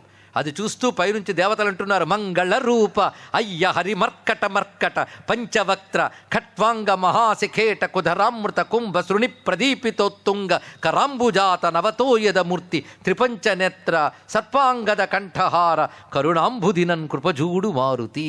అంత ఉగ్ర రూపాన్ని ధరించి మహారూపాన్ని చూస్తే అప్పుడు సీతమ్మ ఆశ్చర్యచకితురాలి చూసింది. స్వామి ఏమిటి రూపం? కొంచెం ఉపసంహరించుకోవయ్యా అనగానే ఆయన తగ్గాడు. ఆ రూపం ఎలాంటిది అంటే, వాల్మీకి పెరిగాడని చూపించాడు కానీ మంత్రశాస్త్రం రహస్యాన్ని చూపిస్తున్నది. అప్పుడు చూపించినటువంటి రూపము పంచముఖ హనుమత్ స్వరూపాన్ని చూపించుతున్నారు. ఇవాళ మన కోసం పంచముఖాంజనేయ స్వామి ఆవిర్భవిస్తున్నాడు ఇక్కడ. హనుమన్మూర్తులు ఎన్నో ఉన్నాయి. ఒకటి ఆపదుద్ధారక హనుమన్ మంత్రం కూడా ఉన్నది. ఇంకా విశేషించి ద్వాదశాక్షర మంత్రములు, సప్తాక్షర మంత్రములు అంటే హనుమంతుని మంత్రములు చాలా చాలా ఉన్నాయి. సప్తమంత్ర విధానమైన హనుమత్ పూజా విధానం కూడా ఉన్నదండి. ఇవన్నీ కూడా ఆ ఉపాసకులకి తెలుస్తుంటాయి. ఒకానొక కాలంలో తెలుగునాట పుట్టినటువంటి ఒక ఆయన, తెనాలి ప్రాంతానికి చెందినటువంటి వాడు, చదువుకుంటున్న కాలంలోనే ఆయన ఒకసారి మిత్రుడితో కలిసి ఎవరో ప్రేరేపించడం శ్రీశైల మహాక్షేత్రానికి వెళ్ళారు. ఆ శ్రీశైలంలో వాడు తిరుగుతుంటే ఆయనకి మహానంది వైపు వెళ్ళు అని ఒక ప్రేరణ వాక్యం వినబడింది. వాళ్ళు ఉభయులు కలిసి మహానందికి వెళ్ళారు. మహానందిలో ఒక స్ఫటిక వంటి జలముతో ఒక కొలను ఉంటుంది. అందులో స్నానం చేశాక ఆ పిల్లవాడికి ప్రత్యేకంగా ఒక కోరిక కలిగింది. ఇది ఇక్కడ వస్తుందంటే ఇది ఎక్కడి నుంచో వచ్చి ఉంటుందో చూద్దామని అరణ్యంలోకి వెళ్ళారు వాళ్ళిద్దరూ కలిసి. కొంత దూరం వెళ్ళిన తర్వాత ఇతనికి సహచరుడుగా వస్తున్న అతను, నేను ఇంకా నడవలేను, ఇక్కడ ఉంటాను, తర్వాత కలుద్దాం మనం అంటే ఇంకా ముందుకెళ్ళాడండి. ముందుకెళ్తుంటే ఆ మూలం కనబడలేదు కానీ అది అరణ్యం. అరణ్యంలో చెట్టు కింద ఒక మహావృద్ధుడు కనబడ్డాడు. ఏమిటి ఇలాగ ఇంట్లో చెప్పకుండా వచ్చావు కదా అన్నట్ట. ఈ విషయం అలా తెలియని భయపడిపోయాడైనా. కూర్చో, ఏం చేస్తుంటావు నువ్వు, ఇవన్నీ మాట్లాడాడైనా. ఆ తర్వాత నీకో మంత్రం చెప్తున్నాను చెయ్యు అని చెప్పాడు. ఆయన మంత్రం చేస్తూ కళ్ళు తెరిస్తే ఎదురుగా ఆయన కనబడలేదు. ఎదురుగా 2 సంహితా గ్రంథాలు కనబడ్డాయి. ఈ చెప్పినది ఉపాసన చేసుకో అని చెప్పాడు. ఆయన మహా హనుమదుపాసకుడై ఎందరికో మార్గదర్శకుడయ్యాడు. ఎందరూ ఆయన వల్ల తరించారండి. లంక వెంకట్రామ శర్మ గారని గొప్ప హనుమదుపాసకుడు, హనుమంతునికి సంబంధించి అనుష్ఠానముని ఏర్పరిచినటువంటి పెద్దవాడు శాస్త్రముల ప్రమాణంతో. ఆయన ఈ పంచముఖాంజనేయ స్వరూపాన్ని ఉపాసనతో అద్భుతంగా సాధన చేశాడు. ఇలా పంచముఖాంజనేయ స్వరూపము అనేక సంహితల్లో ఉంది. సుదర్శన సంహితలో కనబడుతున్నది, మంత్రమహార్ణవం అనే గ్రంథంలో గోచరిస్తున్నది, పరాశర సంహితలో కూడా కనబడుతున్నది. ఈ పంచముఖాంజనేయ స్వరూపము హనుమద్రూపముల్లో ఒక పరిపూర్ణం. ఇందులో సర్వతత్వములు కనిపిస్తుంటాయి. ఆ రూపాన్ని ప్రత్యేకంగా ధ్యానించడం కనబడుతుంటుంది. వందే వానర నారసింహ ఖగరాట్ క్రోడాస్వక్త్రాంచితం నానాలంకరణం త్రిపంచనయనం దేదీప్యమానం రుచ హస్తాబ్జైరసికేట పుస్తక సుధా కుంభాంకుశాద్రింహలం ఖట్వాంగం పణిభూరుగం దశభుజం సర్వారి గర్వాపహం. ఇది స్వరూపం. ఈ స్వరూపం ఎలాంటిది అంటే రుద్రస్వరూపుడు కనుక రుద్రుడు పంచముఖుడు. సజ్జోజాత వామదేవ అఘోర తత్పురుష ఈశాన అని 5 ముఖాలు. ఈ 5 తత్వమే 5 ముఖాల్లో గోచరించాయి. ఎందుకయ్యా అంటే ఈ ప్రపంచమంతా పంచ కదా అన్నారు ఇక్కడ. అవునా కదా? పంచభూతాలు, పంచ తన్మాత్రలు, వీటితో ఏర్పడిన శరీరం పంచ జ్ఞానేంద్రియాలు, పంచ ప్రాణాలు. ఎన్నయ్యే? మళ్ళీ పంచే. పంచభూతాలు, పంచ తన్మాత్రలు, పంచ జ్ఞానేంద్రియాలు, పంచ కర్మేంద్రియాలు, పంచ ప్రాణాలు, పంచ కనుక విస్తరించిందంతా పంచ కనుక ప్రపంచం అన్నాం ఇక్కడ. ఈ పంచతత్వానికి మూలమైన వాడు పరమాత్మ. కనుక పంచతత్వములతో ఈ విశ్వాన్నంతటిని గమనిస్తూ నడిపిస్తున్నానని చెప్పడానికే పంచముఖుడై ఉన్నాడండి ఇక్కడ. 5 ముఖాలకు కూడా సజ్జోజాత వామదేవ ఆ వరుసలోనే ఆరాధన ఉంది స్వామికి. పైగా ఈ 5 ముఖాలు ఒక్కసారి ఆలోచిస్తే, ఒకటి వానరవదనం, పూర్వే వానరం వక్త్రం, పూర్వముఖంలో వానరముఖం, తర్వాత దక్షిణ ముఖంకి వచ్చేటప్పటికల్లా నృసింహవదనం, పశ్చిమానికి గరుత్మంతుని వదనం, ఉత్తరానికి మన వరాహవదనం, ఊర్ధ్వదిశలో హయగ్రీవ వదనం. వీటితో 10 చేతులు. మళ్ళీ ఈ 10 చేతుల ఆయుధాలు చూస్తే అక్కడ చెప్పబడ్డ దేవతల ఆయుధాలు. గరుత్మంతుడి ఆయుధము సుధాకుంభం, ఫణి అంటే అమృత భాండము, సర్పము, అవి ఉన్నాయి ఆయన చేతుల్లో. అలాగే నాగలి మొదలైనవి, నాగలి, గద వరాహస్వామివి ఆ ఆయుధాలు ఉన్నాయి. అలా ఇవన్నీ కూడా 5 చెప్పబడ్డారు కదా, 5 యొక్క స్వరూపాలు ఉంటాయి. ఈ మంత్రంలో కూడా 5 దేవతల బీజాక్షరాలు ఉంటాయండి. బీజాక్షరాలు బట్టి దేవతాకారం ఉంటుంది, ఇది తెలియాలి. అంతేకాని దేవత కథలు ప్రమాణాలు ఉన్నాయా, కథలు ఉన్నాయా వెతకడం కాదు. మంత్రశాస్త్రంలో చెప్పినటువంటి బీజాక్షర శక్తే హస్తములుగా ముఖములుగా ఉంటుంది. కానీ ప్రధాన మంత్రం ఒకటి ఉంటూ దానికి సంపుటిగా బీజాక్షరములు కలపగానే మూర్తి భేదం ఏర్పడుతుంది. ఒక ఆయన కూడా రామాయణంలో 5 ముఖాల గురించి అక్కడ వర్ణించలేదు, కనుక పంచముఖాంజనేయ కల్పితం. ఆ మాటకు వస్తే రామాయణమే కల్పితం అనొచ్చు. నీకు అజ్ఞానం ఉండాలి కానీ అన్నీ కల్పితం అని తీసి పారేయవచ్చు. ఇది మంత్రశాస్త్ర విషయం. ఆ విషయం ఎవరికి తెలుసు అంటే, దేవత ఎప్పుడైనా ఉపాసన చేసిన వాడికి అనుభవానికి వస్తాడు కానీ కబుర్లు ఆడేవాడికి రాడు. అది ఉపన్యాసానికి ఈశ్వరుడు దొరకడు, ఉపాసనకు దొరుకుతాడు. మరి ఉపన్యాసం ఎందుకంటే ఉపాసన చేయాలని బుద్ధి పుట్టించడం కోసం అంతే. ఇక్కడ ఉపాసనాలభ్యం. ఋషులు దర్శించారు ఆ స్వరూపాన్ని. ఆ స్వరూపాన్ని మన శ్రవణ రూపంలో ఇవాళ మనసుతో అనుసంధానం చేసుకుంటున్నాం. ఇక్కడ మొత్తం 5 ముఖములతో ప్రకాశిస్తున్నవాడు. ఒక్కొక్క ముఖానికి ఒక్కొక్క రంగు ఉందండి. ఈ విషయాన్ని ఇటు మంత్రమహార్ణవం వర్ణిస్తోంది, అటు పరాశర సంహిత వర్ణిస్తున్నది. ఒక్కొక్క ముఖానికి ఒక్కొక్క మంత్రం ఉంది, కలిపి మళ్ళీ మంత్రం ఉన్నది. ఇది ధ్యానించడం వల్ల ఒక్కొక్క ప్రయోజనం ఉన్నది ఒక్కొక్క ముఖానికి. పైగా ముఖాలన్నీ కూడా పంక్తిగా ఉంటాయి. పంక్తిగా అంటే వరుసగా ఉండవు. ఎప్పుడు గుర్తుపెట్టుకోండి, వరుసగా ఉంటే రావణాసుడు 10 తలలు వరుసగా ఉన్న పంక్తికంఠుడు. కానీ దేవతల వదనాలు వరుసగా ఉండవు, వర్తులాకారంలో ఉంటాయి. ఇది తెలుసుకోవాలి ఇక్కడ. అంటే వాడికి ఎన్ని తలకాయలు ఉన్నా ఒకే యాంగిల్లో ఆలోచిస్తాడని డాక్టర్కి చెప్పారు. వీడు అన్ని వైపుల నుంచి దర్శిస్తారు కనుక ముఖములు వృత్తాకారంలో ఉంటాయంటే సర్వతోముఖ దర్శనం అని అర్థం. ఇక్కడ ఒక్కొక్క వైపు ఒక్కొక్కటి. ఇది పంచవదన తత్వం ఇక్కడ. అలా ఉన్నాడు స్వామి. అందులో పూర్వంతు వానరం వక్త్రం కోటి సూర్య సమప్రభం. ఆ వానర వక్త్రం సూర్యకాంతితో సమానంగా ఉంటుంది. దంష్ట్రాకరాళ వదనం, దానికి కూడా కోరలు ఉంటాయి. భృకుటీ కుటిలక్షణం, కనుబొమ్మలు ముడివేసి ఉంటాట స్వరూపం. పైగా ఈ స్వరూపం యొక్క ధ్యాన ప్రయోజనం అంటే శత్రునాశనం. హనుమంతుడు ప్రధానంగా శత్రునాశన దైవం అండి. ఈ రహస్యాన్ని సుందరకాండ ప్రారంభంలో వాల్మీకి అందిస్తాడు. తతో రావణ నీతాయా సీతాయా శత్రుకర్షణ అన్నాడు. ఇక్కడ శత్రుకర్షణుడు హనుమంతుడు. అదే నమ పంచవదనాయ పూర్వముఖే కపిసింహాయ సకల శత్రు సంహారకాయ అన్నారు. ఇక్కడ శత్రువులు అంటే ప్రతిబంధకాలు. ఇది తెలుసుకోండి. శత్రువులు అంటే వెంటనే లిస్టు రాసుకొచ్చి హనుమంతుడి దగ్గర చదివేస్తాను కాదు. ఇక్కడ శత్రువులు అంటే ప్రతిబంధకాలు. నీ ఆధ్యాత్మిక ప్రగతికి కానీ భౌతిక ప్రగతికి కానీ నీ నుంచి బయట నుంచి వచ్చే అవరోధాలు అవి తొలగించడమే శత్రునాశనం, మరొకటి కాదు ఇక్కడ. అందుకే శత్రుకర్షణుడు. ఇది వానరవదనం. రెండో వదనంకి వచ్చే ప్రకారం నృసింహవదనం. దీని గురించి చెప్తూ సకల భయనాశక తత్వము నృసింహతత్వం అని చెప్పారు. నమ పంచవదనాయ దక్షిణముఖే కరాళ నృసింహాయ అని చెప్తున్నా. సర్వభయాపహాయ. అందుకే అస్సై దక్షిణం వక్త్రం నరసింహం మహాద్భుతం అత్యుగ్ర తేజోవపుషం భీషణం భయనాశనం. అది భీకరంగా ఉంటుంది, భయం పోగొడుతుందిట. అంటే నృసింహుడు అంటే భయానికి భయపెట్టే భగవంతుడు ఆయన. ఇక్కడ అభయస్వరూపుడు, అలాంటి స్వరూపం. ఇక పశ్చిమం గారుడం వక్త్రం గరుత్మంతుడు. గరుత్మంతుడు అంటే విషహరుడు. ఈ రోజుల్లో చాలా కావాల్సింది అదే. ఎక్కడ పెడితే అక్కడ విషమే. నిగనగలాడుతూ కనబడుతున్నటువంటి వస్తువులన్నీ విషప్రాయములు అందరికీ తెలుసు. ఎందుకంటే పండించే విధానం నుంచి విషాలతోనే పండిస్తున్నారు. ఆ విషమే చక్కగా అలంకరించి షోకేసుల్లో పెడుతూ ఉంటే ఇంటికి తెచ్చుకొచ్చి వండుకుతుంటున్నాం. నేను చెప్పక్కర్లేదు మళ్ళీ. ఎందుకంటే మరి ఫుడ్ బాగా పెరగాలి కదండి. రకరకాల ఉత్పత్తులు, రకరకాల విధానాలు, రకరకాల పద్ధతులు, రసాయన పద్ధతులు, వాటితో ఉత్పత్తి పెరుగుతోంది, ప్రాణాలు పోతున్నాయి. అవునా లేదా? ఎందుకంటే ఇదివరకు తిన్న రుచుల్లో ఇదివరకు తరాలు ఇప్పుడు ఉన్నారు కదా, వాళ్ళు అప్పుడు తిన్న టమాటాలు దొరకవు, పళ్ళు దొరకవు. ఇప్పుడు అన్నీ ఇంతింతలు నిగనిగలాడుతుంటాయి, లోపల సత్తు ఉండదు. అంటే వాటిని ఆ విధమైన రసాయనిక పద్ధతులు పెంచుతున్నారు. ఇవి విషాలు, ఇవి టాక్సిన్స్. తక్షక టాక్సిన్స్ దగ్గర శబ్దం చూడండి. ఇలాంటి విషాలు నిండిపోయిన కాలంలో విషాల వల్ల రోగాలు పెరుగుతుంటే విషసంహారకుడైన గరుత్మంతుని ఆరాధన చాలా అవసరం. ఇక్కడ విడిగా చేయక్కల్లా హనుమంతుడిని కనబడుతున్నారు ఇక్కడ. అంటే పశ్చిమం గారుడం వక్త్రం వక్రతుండం, పైగా ఆ నాసిక వంకర తిరుగుంటుంది దానికి. మహాబలం సర్వనాగప్రశమనం విషభూతాది కృంతనం. తర్వాత ఉత్తరం సౌకరం వక్త్రం. సౌకరం అంటే సూకరం అంటే వరాహం. కృష్ణం దీప్తం నభోపమం. ఇది ఎలా ఉన్నదంటే నీలకాంతుడితో ప్రకాశిస్తున్నది. ఇది అనేక రకమైన దరిద్రాలను పోగొట్టడమే కాకుండా సంపత్కరాయ అన్నారు. నమ పంచవదనాయ ఉత్తరముఖే ఆదివరాహాయ సంపత్కరాయ. సంపదలు ఇస్తాట.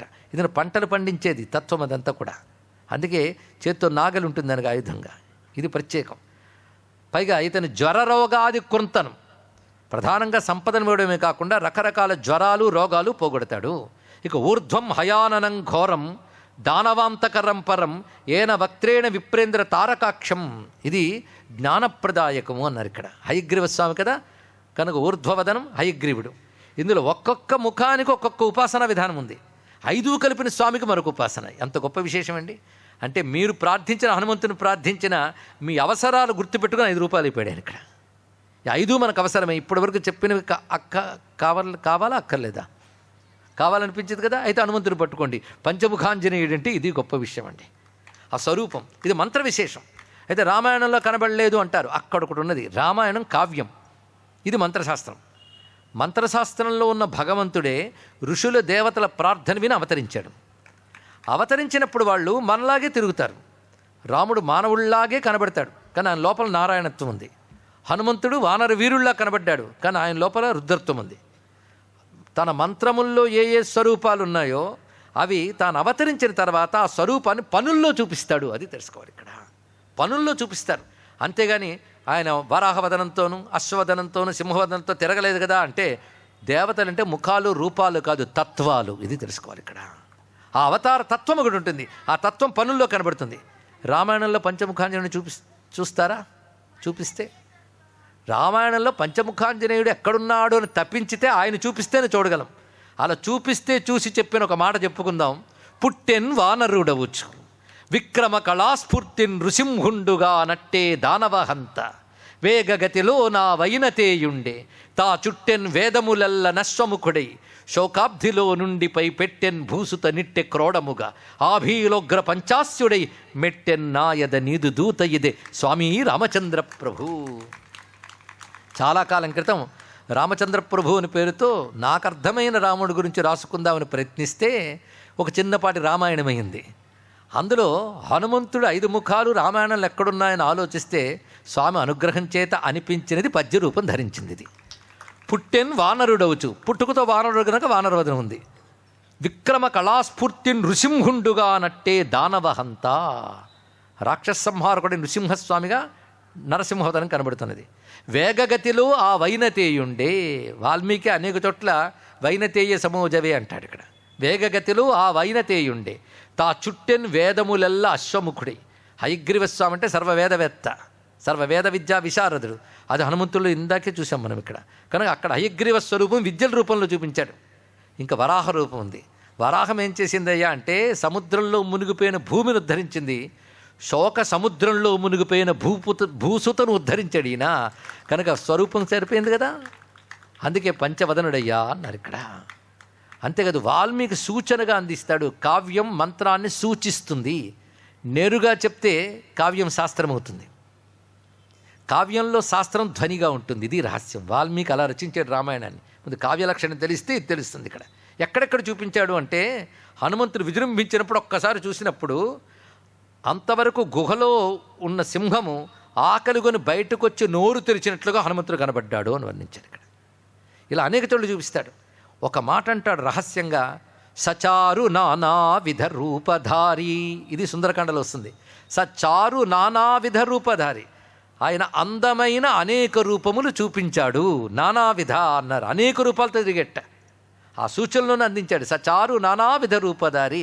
నానావిధ రూపములేవయ్యా? సూక్ష్మ రూపధరి సింహ దిఖావా, బికట రూపధరి లంక జరావా, భీమ రూపధరి అసుర సంహారే. ఇలాగ అనేక రూపాలు చూపించాడు కదా. సీతమ్మకైతే తన పంచవదన స్వరూపం చూపించాడు. ఈ రహస్యం శాస్త్రం చెప్తోంది. అప్పుడు అమ్మవారు ఆ స్వరూపాన్ని చూసుకు మాట అంటారట, నమస్తే దేవదేవేశ, నమస్తే రాక్షసాంతక, నమస్తే వానరాధీశ, నమస్తే వాయునందన, నమస్త్రిమూర్తి వపుషే వేదవేద్యాయ తే నమః, నమస్త్రైలోక్యనాథాయ సీతాశోకాపహారిణే అని సీతమ్మే అంది. సీతాశోకాపహారిణే నమః. పైగా నమస్త్రిమూర్తి వపుషే, గొప్ప రహస్యమైన మాట అండి. హనుమంతుడికి ఉన్న పేర్లలో ఒకటి త్రిమూర్తి అనేది. త్రిమూర్తి, ఈ మాట సంహితా గ్రంథంలో ఉంది. త్రిమూర్తి అంటే బ్రహ్మ విష్ణు శివాత్మకుడు. ఈ రహస్యాన్ని తీసుకునే ఒక అద్భుతమైన మాటను మనకి చెప్తూ ఉన్నది ఉమాసంహిత అనే గ్రంథం. ఆంజనేయం మహావీరం బ్రహ్మ విష్ణు శివాత్మకం తరుణార్క ప్రభం శాంతం రామదూతం నమామ్యహం. ఈ మాట వినగానే ఒక ఆయనకి, హనుమంతుడు బ్రహ్మ విష్ణు శివాత్మకం ఎలా అవుతాడండి అన్నారు. ఇక్కడ ఆయన భక్తుడికి అవుతాడు. ఎవరైతే భక్తితో దేవతను ఉపాసిస్తారో వారికి అవుతాడు. ఇక్కడ పైగా పరమాత్మే దేవతారూపంలో ధరించి ఉపాసింపబడినప్పుడు పరమాత్మ అంటేనే బ్రహ్మ విష్ణు శివాత్మకుడు. హనుమంతుడికి త్రిమూర్తి అనే పేరు స్వతసిద్ధంగా ఉంది అనే విషయాన్ని అనేక చోట్ల వర్ణిస్తున్నారండి. అందులో ప్రత్యేకించి మహానుభావుడు వాల్మీకి సూచనప్రాయంగా తెలియజేశాడు. సంహితా గ్రంథాలు నేరుగా చెప్పాయి. అందుకే హనుమంతుడికి ఉన్న పేర్ల గురించి చెప్తూ పరాశర సంహిత కొన్ని పేర్లు చెప్పింది. ఒకటి పార్వతీపుత్ర, ఈశ్వరపుత్ర, ఇంకొకటి అగ్నినాధార్యమన్నత్వాత్ అగ్నిగర్భ, అగ్నిగర్భుడు అని మరొక పేరు. వాయుప్రసాద జననాత్ వాయుపుత్ర, అంజనాగర్భజననాత్ ఆంజనేయ, కేసరీ క్షత్రజన్యత్వాత్ పుత్ర కేసరినక్కపి, హనువజ్ర ప్రహారాద్య హనుమానితి నామతే, బ్రహ్మ విష్ణు శివాంశత్వాత్ త్రిమూర్తిరితి విస్తృత. ఇది చెప్పారు ఇక్కడ. త్రిమూర్తి అని పేరు. అదే నమస్త్రిమూర్తి వపుషే. ఇది రహస్యం ఎలా చూపిస్తారంటే, లంకా దహనం చేస్తున్నప్పుడు వాల్మీకి ఎలా అందిస్తాడో చూడండి ఆయన త్రిమూర్తిని. అది చమత్కారం. లంకా దహనం చేస్తూ ఉంటే పైనుంచి దేవతలు ఆశ్చర్యచకితులై నమస్కారం చేస్తూ ఉన్నారు, కింద నుండి రాక్షసులు భయపడిపోతున్నారు. అప్పుడు హనుమంతుడు ఎలా కనబడుతున్నాడు అంటే, వజ్రీ మహేంద్రస్త్రిదశేశ్వరో వా సాక్షాద్యమో వా వరుణో నిలోవా రుద్రోగ్నిరర్కో ధనదస్య సోమో నవానరోయం స్వయమేవ కాలః. ఇతడు వజ్రము దాల్చిన ఇంద్రుడా, యముడా, వరుణుడా, ఈశానుడా, అగ్నియ, సూర్యుడా, కుబేరుడా, సోముడా అనుకున్నారు అన్నారు. అలా అనుకోవాల్సిన అవసరం ఏముందండి అంటే, సర్వదేవతాత్మకుడు కనుక ఒక్కొక్క ఫ్లాష్లా కనబడుతున్నాయి వాళ్ళకి. దిక్పాలకులందరినీ చెప్పారు. తర్వాత అనుకున్నట్ట, కిం బ్రహ్మణ సర్వపితామహస్య సర్వస్య ధాతుశ్చ చతురాననస్య ఇహాగతో వానరరూపధారి రక్షోపసంహారకర ప్రతాప. బ్రహ్మదేవుడు వేదమును ధర్మాన్ని లోకానికి బోధించాడు. దాని ప్రకారంగా నడవకపోవడం వల్ల రావణాసురుడి మీద కోపగించుకొని బ్రహ్మదేవుడిగా నిలవచ్చాడా అనుకున్నారు. రెండవది, కిం వైష్ణవం వా కపిరూపమెత్య రక్షో వినాశాయ పరం సుతేజ. విష్ణువు రాక్షస సంహారకుడని పేరు. అదే రాక్షసుల మీద కోపగించుకున్న విష్ణు తేజస్సు ఈ రూపం ధరించి వచ్చిందా ఇంతవరకు చెప్తూ, చివరికి అనంతమవ్యక్తమచింత్యమేకం స్వమాయయా సాంప్రతమాగతం వా. అవ్యక్తమైనది, అనంతమైనది, అచింత్యమైనది, ఊహకందనిది, మాటలతో వర్ణించరానిది, అనంతమైనటువంటి ఒక మహాతేజస్సు తనదైన మాయాశక్తితో ఇలా వచ్చిందా అన్నాడు ఇక్కడ. అంటే ఒక హనుమంతులు ఎందరిని చూశారని వాళ్ళు చివరికి ఏం తేల్చారు? అనంతమైన అవ్యక్తమైన పరంబ్రహ్మ యొక్క తేజస్సు ఈ రూపం ధరించి వచ్చిందా అంటే హనుమంతులు సర్వదేవతలు కనబడ్డారా లేదా? అందుకే సీతమ్మ త్రిమూర్తి వపుషే అన్నదండి. అది గొప్ప విషయం ఇక్కడ. అలాగా స్వామి యొక్క విరాట్ రూపాన్ని మనం చూసాం. పైగా బికట రూపధరి లంక జరావా అన్నప్పుడు భీమరూపం కూడా గోచరిస్తున్నది. కనుక ఎన్ని రూపాలు వాళ్ళు మనకు కనబడ్డాయి. విశేషించి ఆయన 5 ముఖాలతో ఉండడమే కాదు, 3 కళ్ళతో ఉన్నాడు. మొత్తం 15 కళ్ళు ఆయనకి, పంచాదశ నేత్రుడు. ఎందుకంటే ముఖానికి 3 కళ్ళు చొప్పున్నా అంటే అర్థం ఏంటి? త్రినేత్రుడైన పరమేశ్వరుడే ఆయన అని చెప్పారు ఇక్కడ. అయితే 3 కళ్ళు ఎక్కడ కనబడలేదని రామాయణం వెతికామంటే నీకు వెతకడం చేత కాదని చెప్పాలి ఇక్కడ. వెతకడం ఆయనకే చేతనవును, మనకు తెలియదు. వెతికినవాడు హనుమంతుడు కదా. అయితే మునిపే చెప్పినట్టు దేవతామూర్తి అంటే బొమ్మలు విగ్రహాలు కావయ్యా, ఆ చేసిన పనుల్లో ఆ తత్వాన్ని చూడాలి అని. ఇంతవరకు 5 ముఖాలు రామాయణంలో గోచరించాయా లేదా?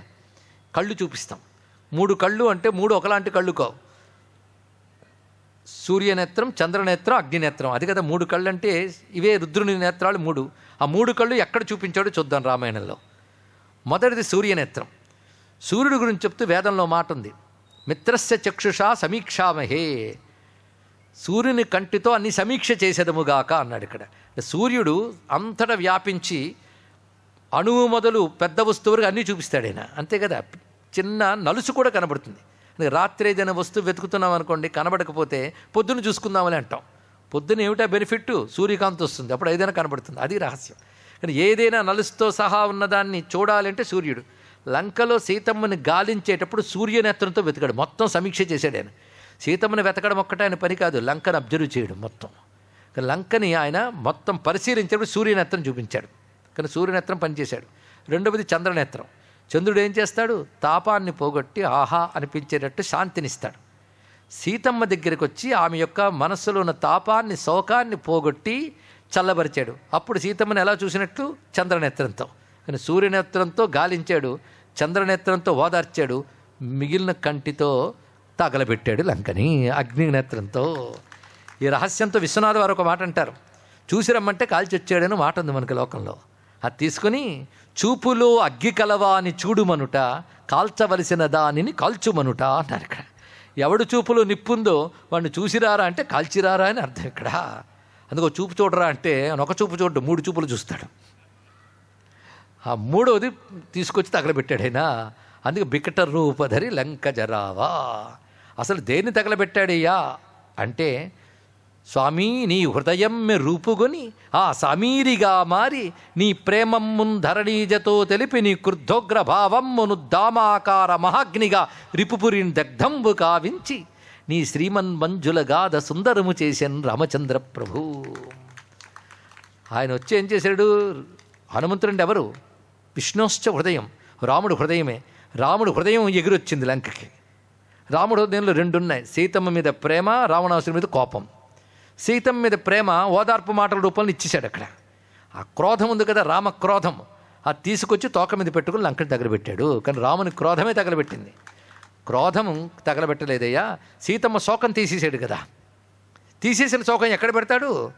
తోక మీద పెట్టి లంకని తగలబెట్టాడయ్యా. ఎందుకంటే ఏడుపు నీరు కాదు, నిప్పు.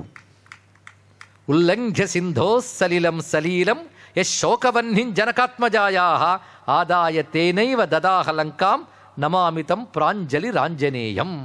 ఇలా నానావిధ రూపధారి అయిన హనుమంతుని యొక్క విరాట్ రూప దర్శనం ఇవాళ చూసుకున్నాం మనం ఇక్కడ.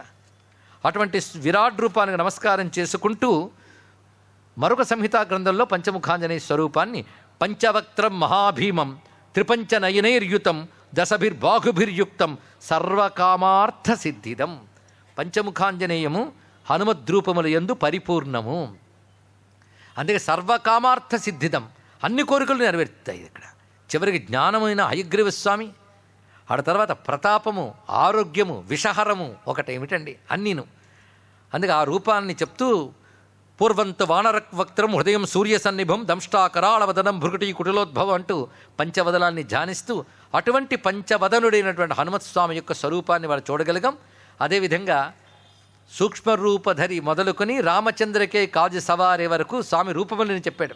ఎన్ని రూపాలు ధరించినా ఒక్కదానికోసమే, రామచంద్రకే కాజు సవారే, రామకార్యం నెరవేర్చడం కోసమే లక్ష్యం. అది ఇక్కడ హనుమంతుడు అంటేనే రామకార్య ధురంధరాయ నమః అని ప్రసిద్ధి కదా, దానికే ఇన్ని రూపాలు చూపించాడు. లేకపోతే ఏ రూపం లేనటువంటి వాడైనా ఇన్ని రూపాలు ఎందుకు చూపించాడయ్యా అంటే రామకార్యం కోసమయ్యా అని చెప్తున్నారు. ఇలాగా కొద్ది మాటల్లోనే హనుమంతుని అనేక రూపాలను దర్శింపజేశారు తులసీదాసుల వారు. ఈ మాటను మరొక్కసారి స్మరించుకుని విశేషంగా సూక్ష్మ రూపధరి సిహి దిఖావా బికట రూపధరి లంక జరావా భీమ రూపధరి అసుర సంహారే రామచంద్రికే కాజు సవారే. అటువంటి హనుమత్స్వామికి నమస్కరిస్తూ మళ్ళీ రేపు కలుసుకుందాం.